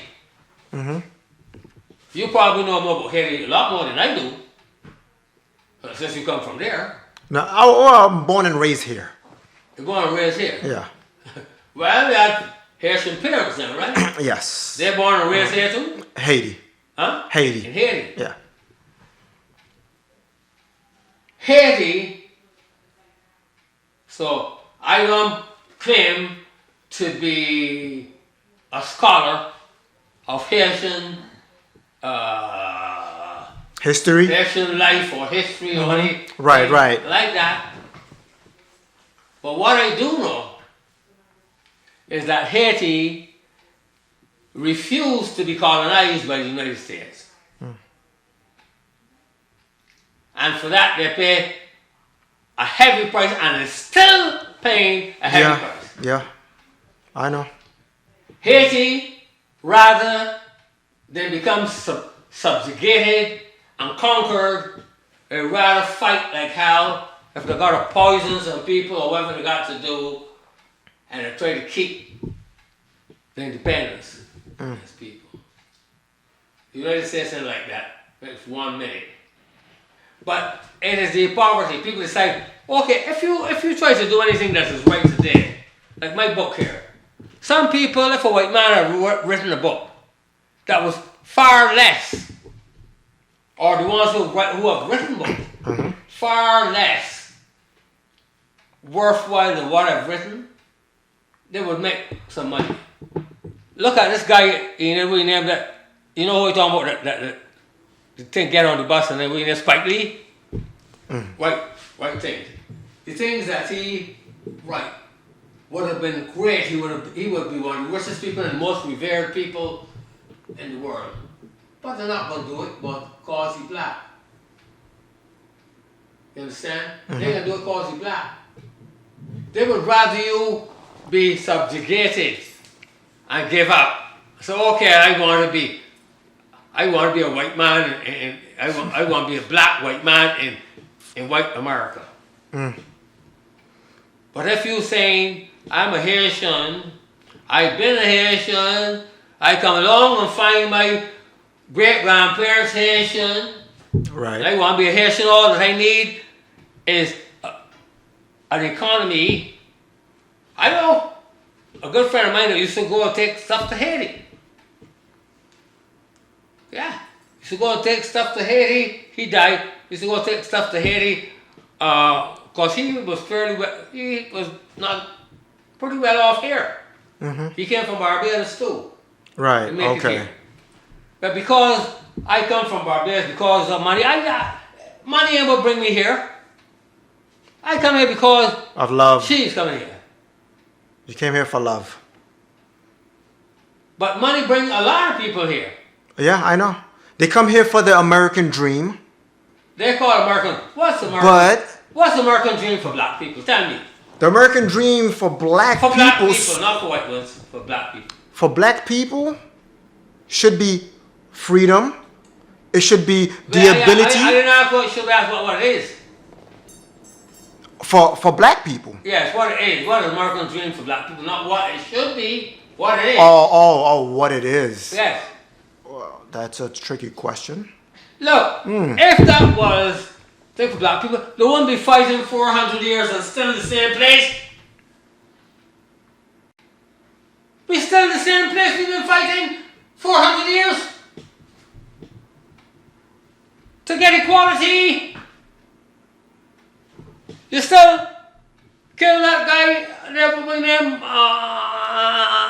he named Brown, who the police just killed up there. They send seven people for a pickup truck for one man, and they wind up killing him, shoot him in his head. And we don't find out that 2 years ago, this other guy, the police said that he ran into a tree and get killed. When Right. they kill him, and all the, you can get a long list, longer than this, from that wall to this wall here, of the people, the black people, that policemen killed in the last 50 years maybe or so. Right. Huh? It ain't getting no better, and it only gets better where we make it better. They ain't intend to give an inch. If you look for them, like I said in my thing, do we stay on the ground where for so long we've been thrown and hope that one day a little pity will be shown? No! They ain't showing you no pity. A few of us get lucky. Get lucky and fall through the cracks. I remember when I first started doing my business. You don't know me doing that business. When I'm making furniture No. and draperies and all kinds of stuff. And how I had to break into that. I go to get into the business and I go down to a place to sell material and they don't want to give me no material.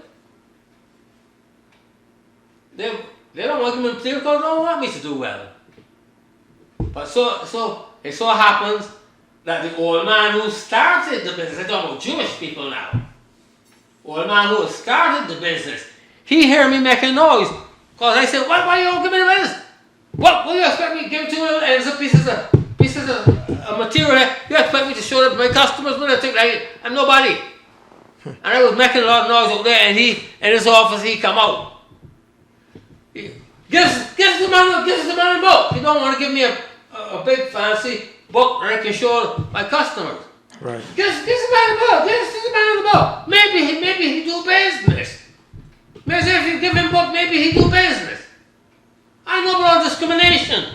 So the people who can fall for whatever the Republicans can talk because they got a black man there that they put to negotiate with this black about the policeman. That's bull crap. He's not around for town. I don't care what I say. Why does send another white man out? Let me negotiate with him. Because we can talk to him and tell him about himself. Why they stop in the school, telling the school, no, we don't want you to teach about black history in school. We want it. Who know? No. And we hope they all fade out. Why we don't know who killed Kennedy? Want to put him 75 years after he died before they open up stuff. Yeah. Huh?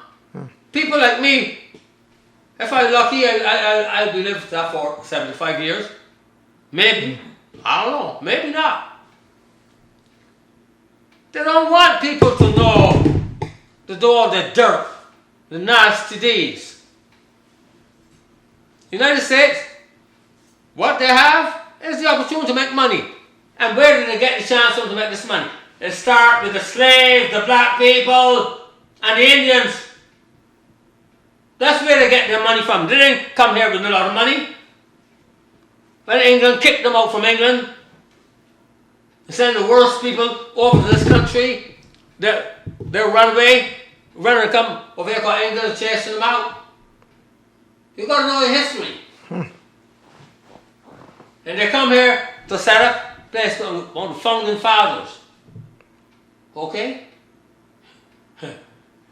Look, you got to know the history.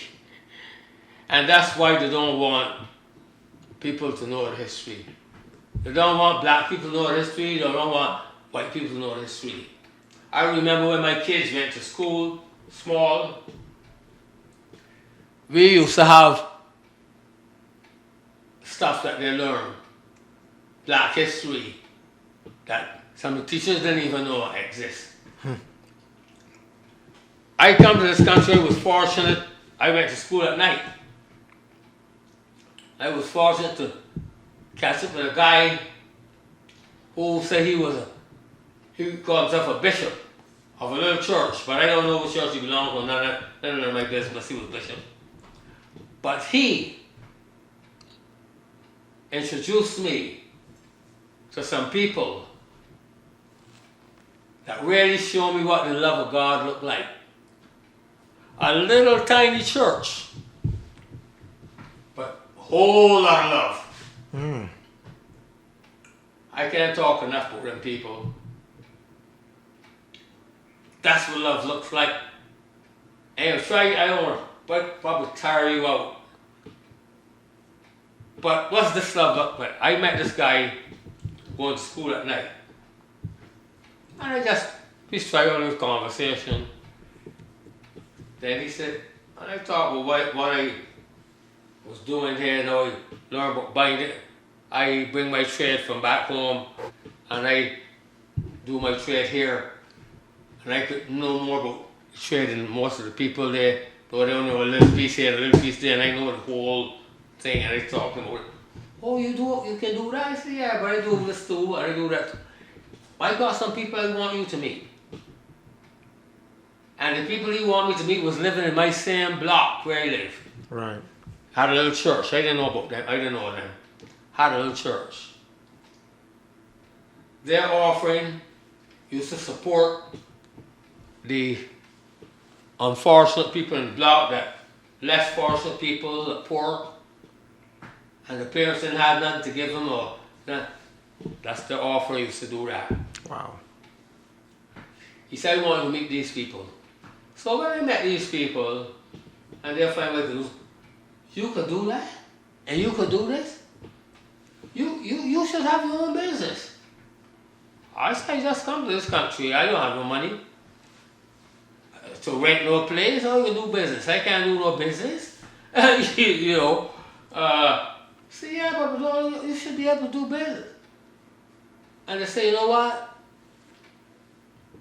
Come, there was a man, the woman was the pastor, and the man was the assistant pastor. Her husband was the assistant pastor, she was the pastor.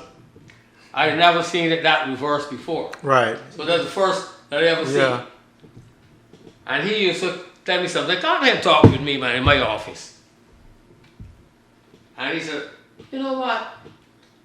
We got a sub-basement down there. Let me take you down there. And I want you to look at it. And if you think that could be of any help to you to start your business, then you can have it. And you don't have to pay us anything. We just want to see you do good. Huh? That's love. They didn't know me. I learned nothing American. They didn't know me. But that's what's it. So I went out there and I saw the place. I said, yes, I could make a hand. They say, yes, the ceiling is not too high. It was like maybe this ceiling here also. But whatever, I could do something down here. And I made some of the best furniture I ever made in my life down there. Mahogany furniture and walnut furniture mostly. And thing. I make wardrobe, make all kinds of things, coffee tables, all kinds of things I made down there. And then they said to me, but you know something, you should, you know, you need, I used to have to I had a station wagon that used to carry all my things in or something. It couldn't hold, so I had to get some other vehicles to carry. So you need to get something that you can take your furniture when you finish them home in, you know. You need a vehicle. And I said, well, I ain't got no money for no vehicle neither and stuff. I gotta see what happened. We was working up little by little. And then after some years, and every time you come now see what I'm doing, you so love what I'm doing. Oh, I like what I see what you're making, and this and that kind of, and they always. And if I look like I ain't too happy, you said, come upstairs in my office. You know, what? You all right? You don't look so happy. What's happening? Something bothering you and stuff like that. That's what I don't know, but and that's the kind of thing. So anyhow. Right. He said, you should get this thing. We can pray for you that you will get your own vehicle. So one day, the two of us went to look for vehicles. And we went, the place is Dodge. Okay. They had a van, I figure maybe a used Dodge van. And the place was down in the Avenue of the Americas. You know what Avenue of the Americas is? Right? Down by Radio City Music Hall. Yeah, Manhattan. The place was up. Radio City is this side of the street, and that place was the opposite side of the street. Right. Their showroom was there. So we went into this place to see this van. I go in this place to see the van. I said, "Want to see?" By the time the van is downstairs, and the the salesman downstairs. So we went downstairs. I see the salesman talking to a white woman. And we went downstairs and me looking around by the van. And he ain't come down to see, and he ain't left off to see what we want or nothing. After a little while, and he ain't coming to eat, I went by him and I said, I came to see the van, I want to see the van. He said, the van is there, the door open, you can go and look at it. So we went in just first, we looked at it and we left. We went to Ford. Okay. And I went to Ford, and Ford, I don't remember if she went with me to Ford or not, but I went to Ford, and I said, I want to see the van. So, oh, come on. And the guy took me, well, this is our vans, and there's this, that, and he showed me, open the door again, and I see it doing it, it got gas, and I said, okay, I want to buy this van. How much you got to put down to the van? But yeah. So I put it down. He tell me when the van ready to call me, you'll get the van. So when I get the van, I got 2 children. Sandy wasn't born. That same van that you see there. Oh, okay. Brand new spanking van. Okay. I got the 2 first kids, boy and girl, and my wife. And we went down to Ford. Ford was down, somewhere down 42nd Street, I think, somewhere going down to the west side. We got the van, and I left the van. The first place I went with the van is the Avenue of the Americas.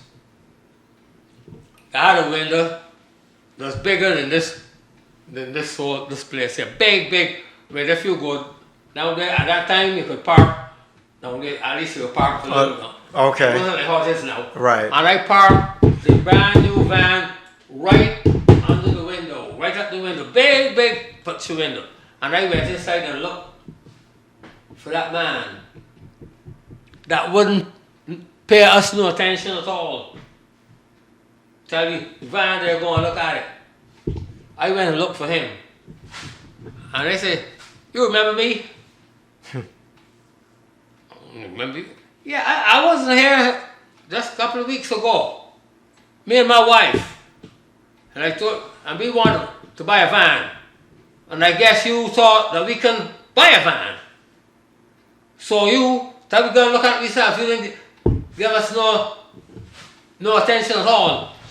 I said, see that van right there in front of the window? The window is big, so you can see the whole van. See that? I went to get that. Now, if I was like now, I would have gone to his boss and get him fired. But at that time, I was still too biased. I didn't know no better. So I was just satisfied with making him feel bad. Right. I said, see that van? We went about that. You thought we couldn't buy one, right? And I'm glad that I bought that one. Ford was better than Dodge. How much did you pay for it? How much? How much did you pay? At that time, it was about 3,000 something. What? Yeah. Oh my goodness. I think it Wow. was at that time. So these are things that I have lived through. Yeah, those experiences. So, I- when I get my van, the next place, the second place I went, Right. was right in the block that I lived in where the church was. Those people that took me, Yeah, take the little church, yeah. And I parked the van across the street and I went in the church and I went to the guy's office. I said, I got something to show you.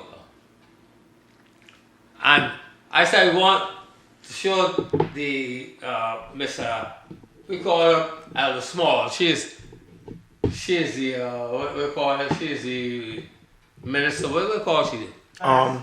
The pastor? She's the pastor. Yeah. But she didn't call herself pastor, she calls herself elder. And so I said, I want to show you something. So I gone up there with both she and her husband. And I said, this is upstairs now, and I went upstairs to go. I said, why don't you look out through the window there? I got something to show you there. I said, oh, you see that? And the van was right out there shining. I said, see that van out there? I just bought that van. Oh, praise the Lord, praise the Lord. We're so happy, praise the Lord. Bought the van, oh yes. Yes, we're so happy for you. I said, I want one thing. I was smart, I want you to bless that van for me. I want to bless that van for me. I said, okay. And she must have put down some blessing on that van. Or that van is 54 years old. And I still got it. It's still here. It's Yeah. still right. 54 years. And this is the clicker.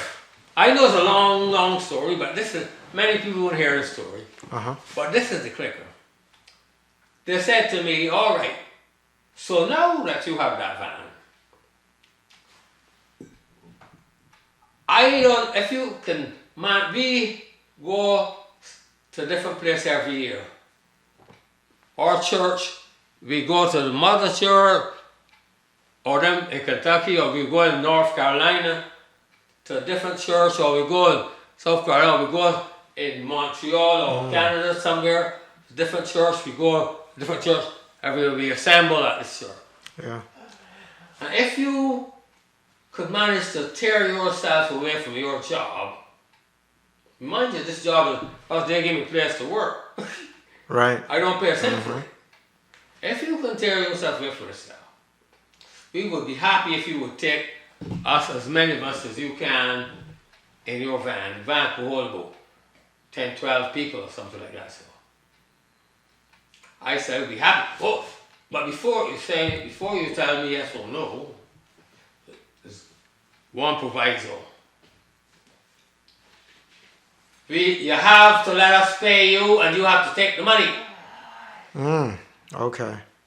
If you don't take the money, we don't want you. We will take we call that Greyhound. we take Okay. A Greyhound? what A bus or Greyhound. Yeah, it's a trailer down there. Right. Greyhound. We take Greyhound instead. We go work for you. If you're taking the money, we don't want you. I'm living the place they give me for free. But they don't want me to do that for free. Right. And the only way I could give them anything is to put it in their offering. They say when you go to these places, you don't have to worry about food nor lodging. We have a place for you to stay, and your food is free. And you don't have to come to the church if you don't want to.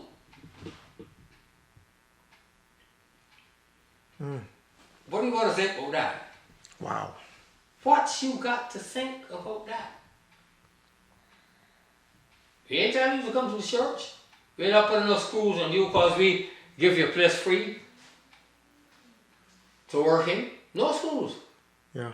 If you don't take the money, and furthermore, Greyhound gonna take us from Greyhound station to Greyhound station. You gonna take us from this church here to the next church we're going wherever it is. Yeah. So you take me further than Greyhound. Yeah. So you need to take more than Greyhound. That's what you call, that's the love I'm talking about this morning. Yeah. That's the kind of love I'm talking about, the foolish love. I'm talking about real love. Yeah. Where do you see that? How often do you find that? You don't find it. No. You don't find it. So I know of what I'm talking about when you're talking about real love and real caring. Love manifests itself not in just words and in caring. Yeah. Okay? And so I know what this is. And those people, I would do it. I put them in my book. But I don't know what they're because they left down there, and then some of them died before I, left down there, and I come back. I don't know what's happening to them, but the most I can do is try to pass on what love has been given to me. I can try to extend it to whoever I can extend it to. Wow.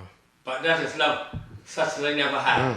And a church that I wasn't. Now I had this man. He was over about 50-something churches.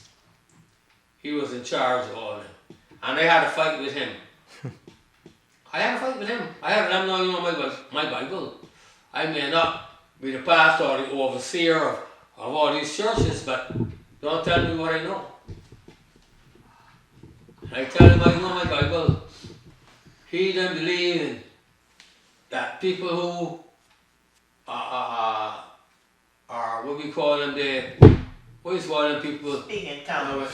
Pentecostal people who speak in tongues, or people who anything like that. We believe they're phony, and there's only one time that people should be able to speak in tongues. It was when Somebody and could they're interpret, Pentecost.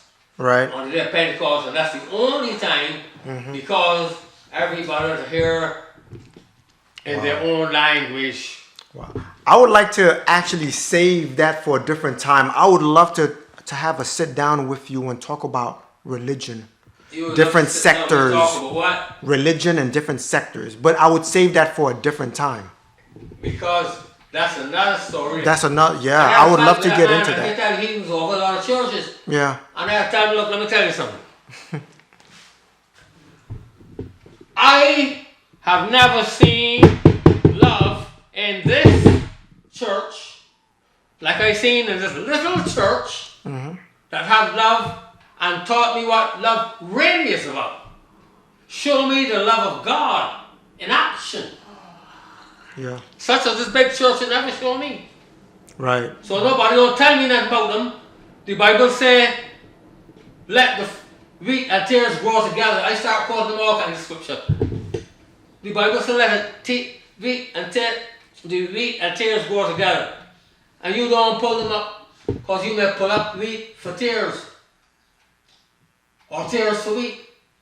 Leave them alone, and I, the righteous judge, will do the judging. And I will know who was right from who was wrong. I will gather in the wheat, and then I will burn the chaff. I don't trust you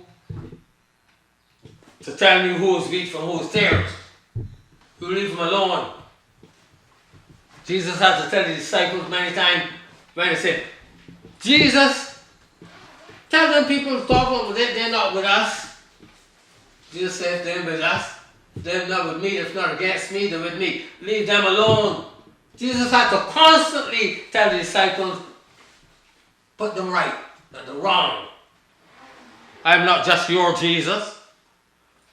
Huh? Am I right or am I wrong?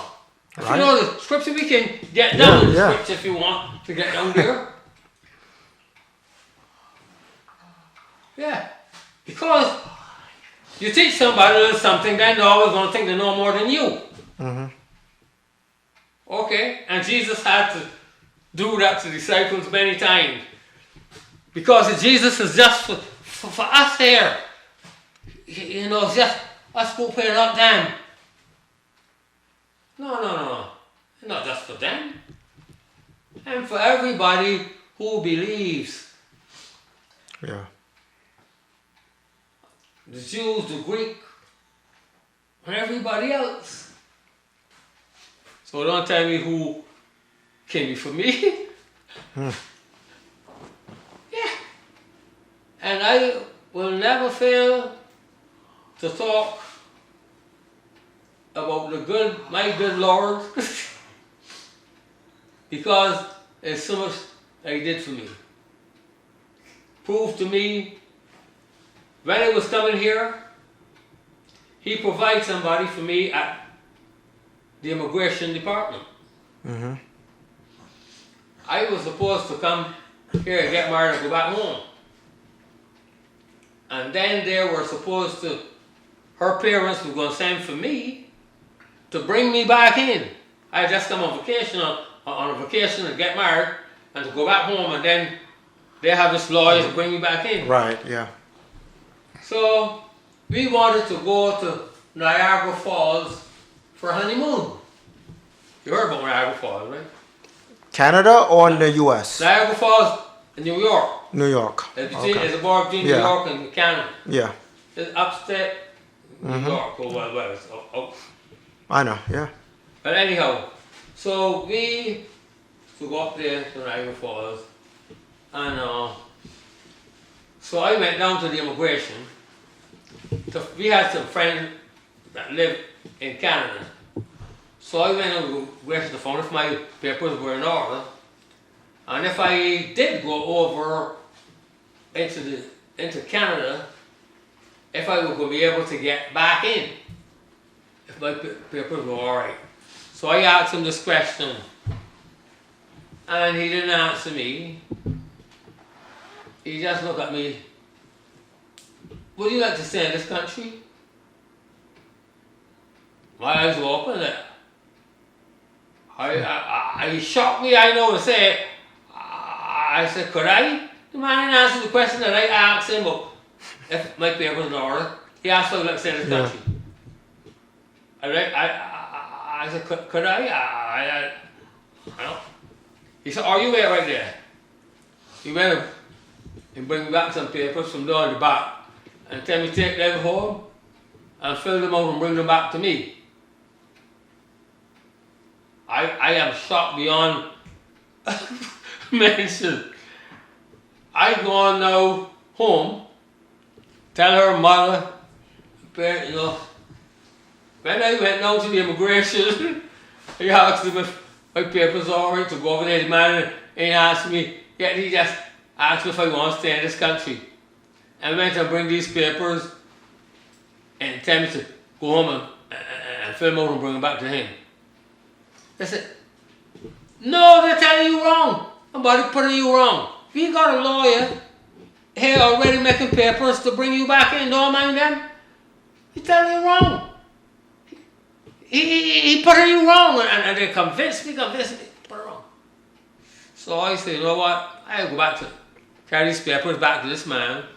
She's right there, she's listening, she could tell you if I say anything wrong. I carry my papers, they carry them back to this man. And he said, no, I come in with the papers in my hand. Mr. Palmer, that's his name. Mr. Palmer, wait a minute. What is that you?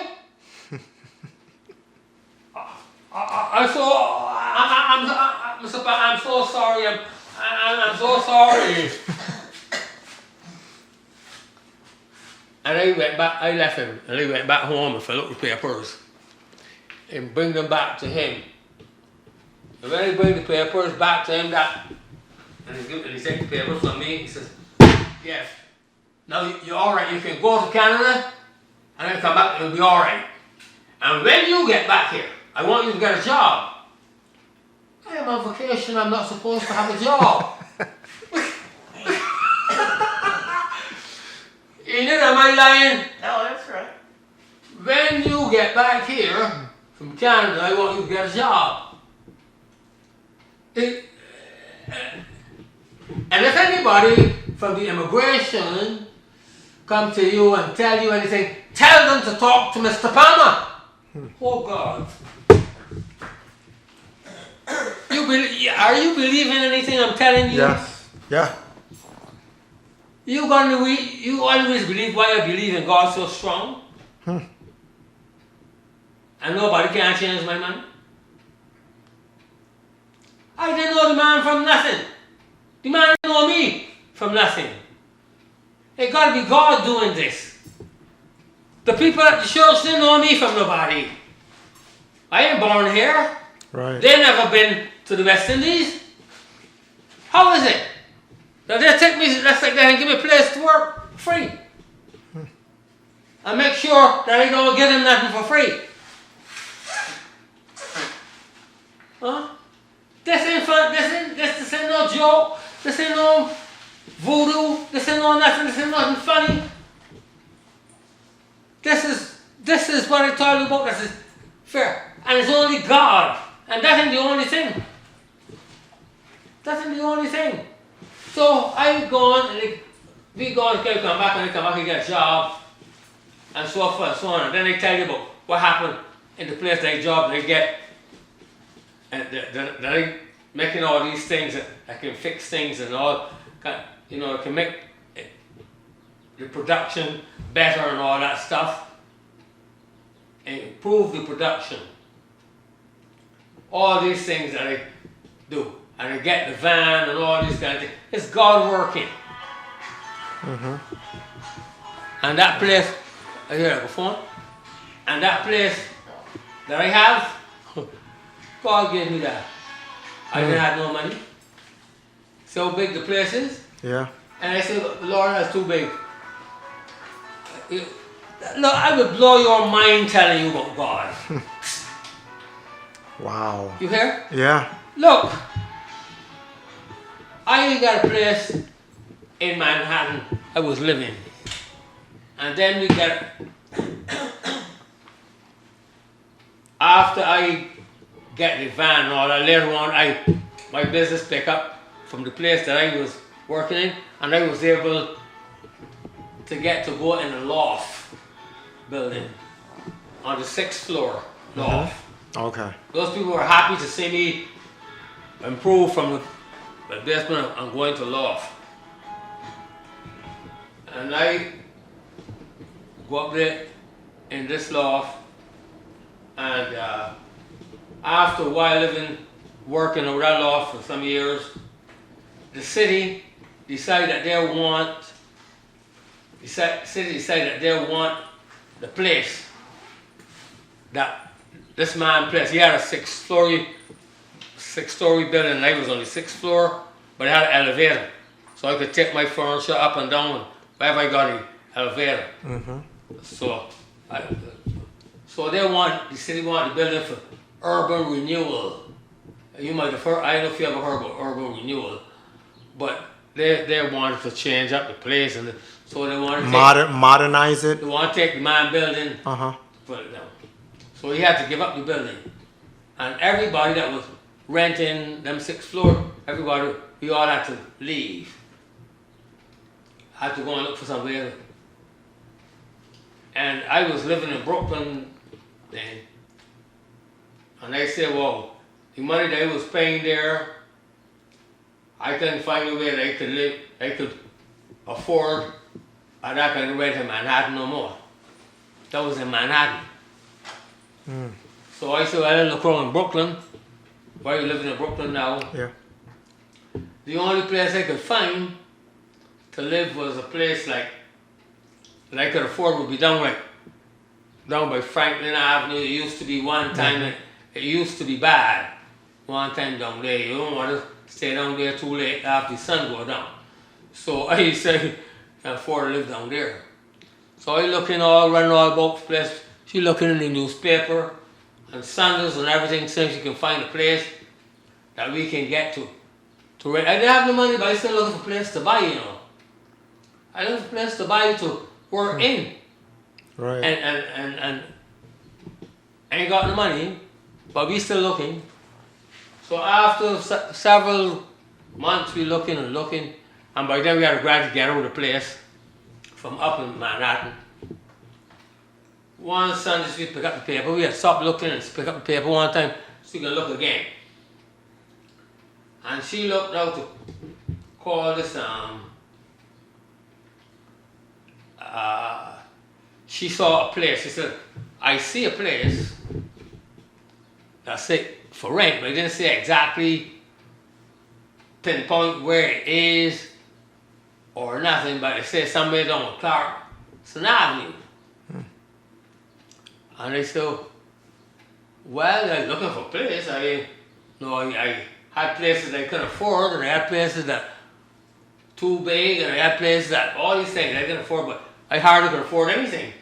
But but I had the faith that I was still working, doing furniture and all the people and all that. So I was still putting little things together. I said, well, I'll go down there and find this place. I had a telephone. No, we didn't have the address, but I had a telephone number. I called the woman it was a Sunday. I couldn't wait till Monday morning, come to call this place. And the woman gave me an idea what it was. Sit down by Clarkson Avenue, near 92nd Street, in that area. So I down there, look down there, where is this place? I had gone down there this Sunday and I ain't seen a place that I think was for sale. So after I talked to the woman and she tell me pinpointed a little better for me, and I come down there and I try to find this place and I look at the place. This place for sale? No, look, it's for sale to me. This is but before I tell you that, the place that I was at, I was the landlord in Manhattan. Mm-hmm. He was a Venetian blind manufacturer. He used to manufacture Venetian blinds. So I used to get my blinds from him Right. to augment my business, like with the furniture. You understand? I did furniture business, but I would buy the blinds from my landlord at wholesale. I would just give him the sizes and he would make them. And I would sell them to my customers at a retail price and make a little profit. So that was a part of my business too, you understand? Mm-hmm. So now, I gotta leave there now. We all had to get out of the place. So he sell all his equipment, his Venetian blind equipment to other Jews, these Hasidic people down here and thing, and they're gone with their business. I ain't know nobody else that's make blinds. So now this part of my business can be finished with, right? Mm-hmm. What? Yeah. If I get another place, I don't know, I ain't know nobody that's make blinds, so I can get a place from. Now I find this place now, and I go on and find this place, and I go on, this woman, man, she tell me the place, and I go on and I look at the place, and I look up, you know what I say? Winston Venetian Blind Company. Oh. Okay. Okay. You won't believe that? Wow. I didn't know where you get no blinds from, ever, this man gone. Yeah. And now, the place you find, when I get to it, and I look up, Winston Venetian Blind Company, a big Venetian blind place, the biggest one in Brooklyn, or maybe in New York for that matter. Wow. People still in it working.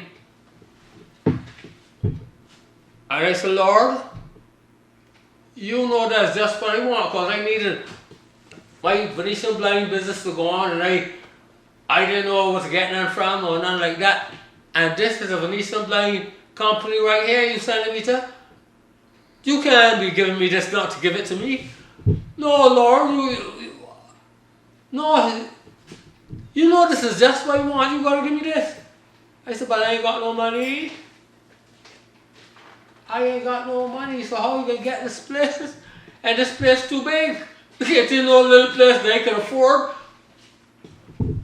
And there my faith is tested again. How are you gonna get such a big place and you hardly have any money for a little place? And it's just the right place that you need a Venetian blind company to carry on where the landlord gone. A place that you never thought you would see. This, you can't make this up. Wow. You can't make this up.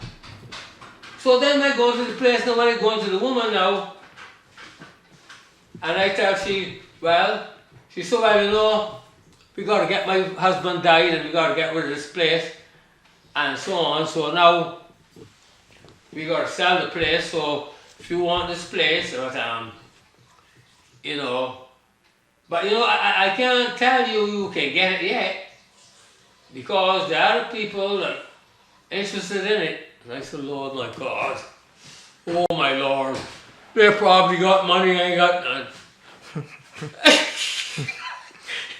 And I go back up, I didn't move out from Manhattan yet altogether. I got there and I pray, Lord, you know that's just what I need, but you know I need a place and I ain't got no money, but I wasn't thinking, my father, look man, you know who you're talking to? You're talking to the God of the universe, man. Everything belongs to me. And I can give to whoever I want, whenever I want. Mm-hmm. I had to come to that realization because I didn't have what to do with. And so now we're going, we will tell you, I can't tell you can get it yet. Because the other people want it.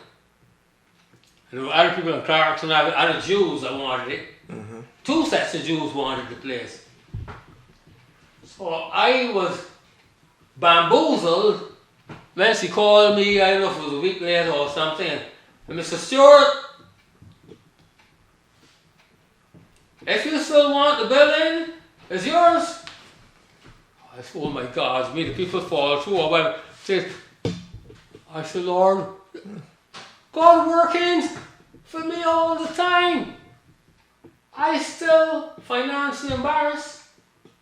So I gone down there. I come down now, come home, was down, got up there. Right. It's with place where Manhattan. I come home now in Brooklyn there, right on Crown Street. And I come to the woman who's over here on Clarkson Avenue. And I say, yeah, all right, I'm interested in the place. I like to take the place off with a small amount of money just to let you know that I'm interested in the place. Right. But I ain't got all this big money. Right. To get it Yeah. And she said, well, you know, you see all these machines in here? That was Venetian blind machine making machine. Right. We got 5 I minutes. gotta get rid of all these machines, get rid of these machines here, and so you can get the place. No, that's exactly what we wanted the machines, cause that was meant Venetian blinds.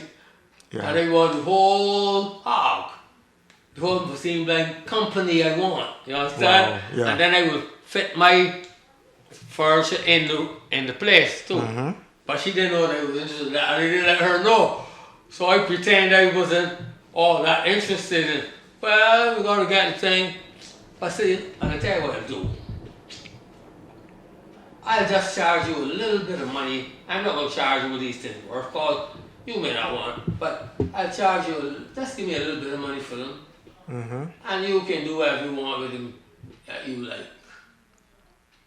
And furthermore, my brother's a lawyer, he tell me, whoever wants it, don't give them unless they take the things, let them take whatever in it as well. Don't have yourself loaded down trying to get rid of nothing. Make them take them all. You know? So she said, look, that's me telling me, but so you know, I ain't gonna charge them much for them. That machine, just give me something for the machine. Yeah. I said, all right, I guess I will do that. So meanwhile, they're praying. A miracle happened. A miracle took place. People start calling me left, right, and center. This is all now up in like June. Right. May or June, somewhere around now or so. James, I just bought a house. And I'm calling you now because I want you to come as soon as you can, because I don't want you to make draperies for my house. I don't want you to make Venetian blinds, and I may even want my furniture done over. So I'm calling you. I want it done by Christmas. So I'm calling you now, so you will know. Don't tell me that you can't do it, because that's why I'm calling you so early. That's one. Another one will call. I do this. I just move into place and I want that. Another one will call. A miracle. Right. You cannot believe it. I was saying I ain't got no money. Yeah. But God knew where the money was.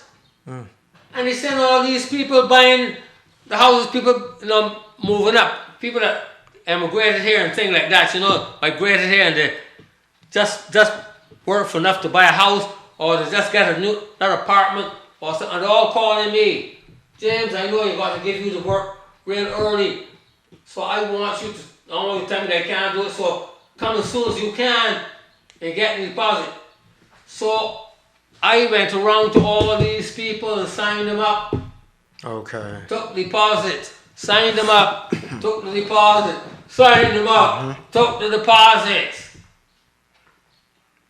And that's where I got the money The from money, right. to put down the down payment on the building.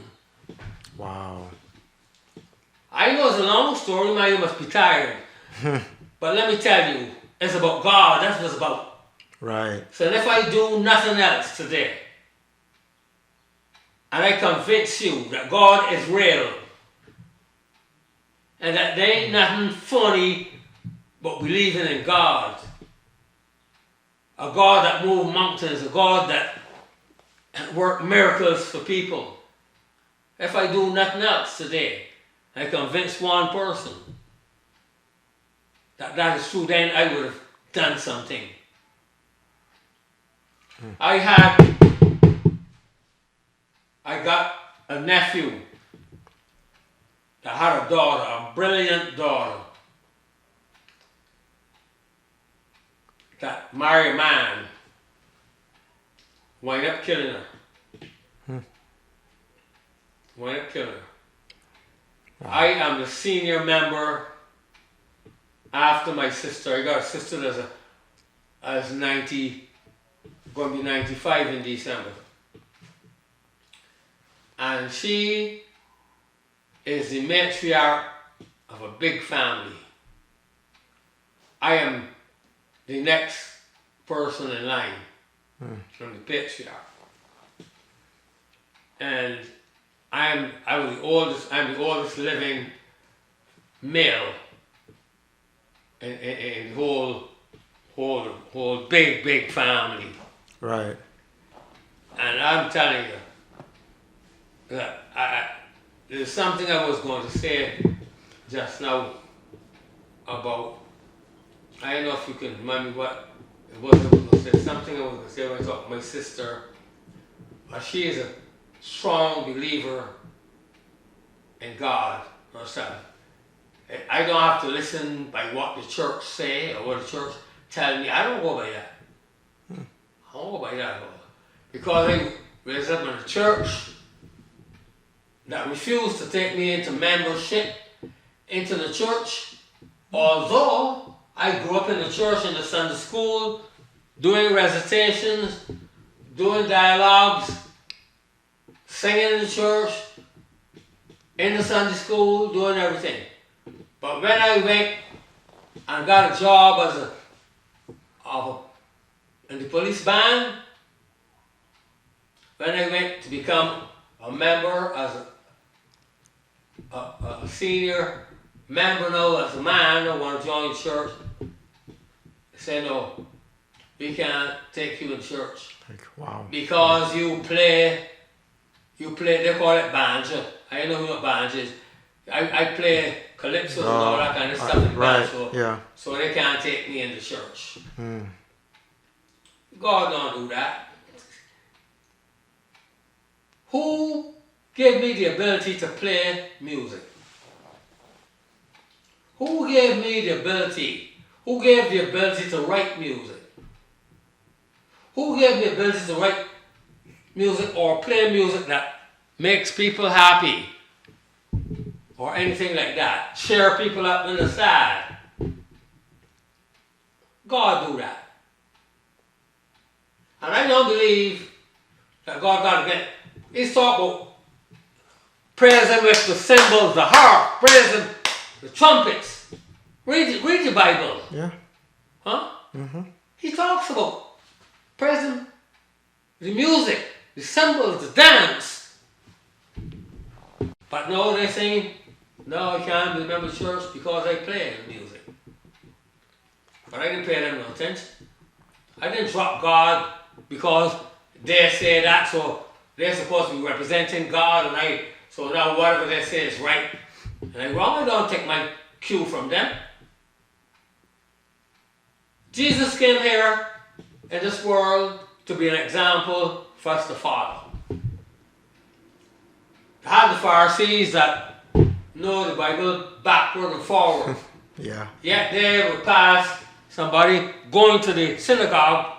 So to praise God, I suppose, they're going to praise God, but they're going to leave God's human being on the ground to suffer, but yet they're going to praise God. Who God the praising? Mm. You gotta learn God give you this for purpose. Right. Don't come saying you honoring me and hate your brother. You can't love me if you hate your brother. He was if you hate your brother, you're a murderer. That's what the Bible says. I don't know how much Bible you know, but I'm telling you. You can search it if you want. So if I tell you anything that's a lie. The one that hates your brother is a murderer. Hate that can hate his brother and drive him to murder. You kill Abel. Mm. Huh? I could keep you here for 2 weeks. Yeah. Because every time I done one, there's something else. Right. You see? So I could keep you here. And if this is what I'm here for, let it be you. You see I set up my place up there, what I got for the big thing up there. I'm gonna come there. I would like, very much, at my place, so I can mentor people, especially young men. Yeah. I got a poem in my book about us fathers Can you repeat that and poem? what we need to do Can for fathers. Can you repeat that poem? Huh? Can you recite that poem? If I can recite that poem, Yeah. I cannot recite that one too good, but it is a poem that I did to my father. It is a poem that I put in honor of my father. Right. Because I want to end it with that. I want to And end it it with. ended with us, with fathers, fathers gotta stand up like men and show the children some love and show them an example. And they'll have something to follow. So we got a responsibility. I wish I had brought the book. Sandy probably got her book. I give all my children a book. Okay? And like I say, it doesn't hurt me, but I'm a little thing that neither one of my children, I hate to say it, but I'm a man that speaks the truth and I don't care. I speak the truth. We had a saying back home, speak the truth and speak it ever. Cost you what it will. He who hides the wrong he did does the wrong thing still. So in other words, what is causing the trouble in the United States today? A lie. A lie. That the ex-president told. And it's causing this whole country to be in a mess today. Because he tell that lie and because so much people believe in the lie. Because people used to believe that whatever the president of the United States was the gospel. They used to believe that. And he'd go and tell them a lie. And so they believe it. And it's making everything in a confusion. And a lot of people don't know what to believe. And some don't want to believe the truth. Because he made them believe that the truth is a lie and the lie is the truth. But the Bible says that. The Bible says, because people will not believe the truth, I will send a strong delusion and make them believe a lie. The Bible says that. I can't tell you exactly where in the Bible to go and find that right now, but I am positive with my head is on my body that you'll find those words in the Bible like I just told you. Believe, because they will not believe the truth. A lot of people don't want to believe the truth. They don't want to believe that this country wants an all-white country and they're tolerating the black as long as they can. They're trying to kill out as many of them in every way they can kill them out, many black people. They call people come from, shithole countries, right? Like Haiti, you come from, like any part of Africa that's black people. But if you know who the black people were, you had to bow down to them. I got poems about that too. You got to get this book, and you got to I'm gonna get it. you got to read this book I'm gonna get it and I'm gonna read it, from cover to cover. and then I'm gonna 'Cause come back I'm again. I'm gonna ask you some questions. Oh no, I'm gonna I come don't know back. if you read it or not. You I'll come back again. You're gonna be back in school. I gotta know if you read or not. You know, I talk about Africa, my beloved ancestral home. I've never seen or touched, but yet I feel.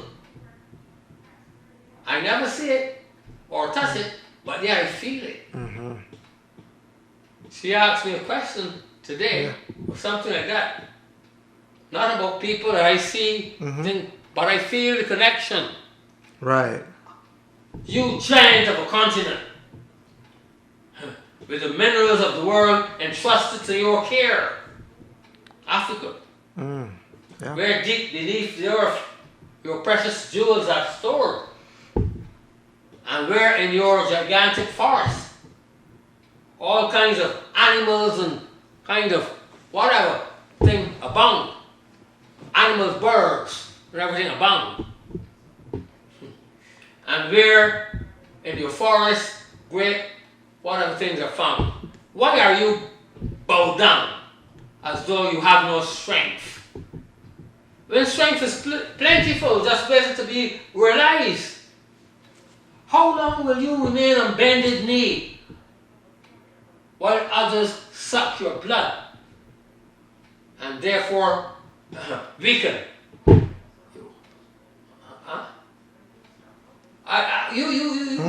Listen, I don't have no small stuff in that. You have I some got powerful stuff. tough stuff. Yeah.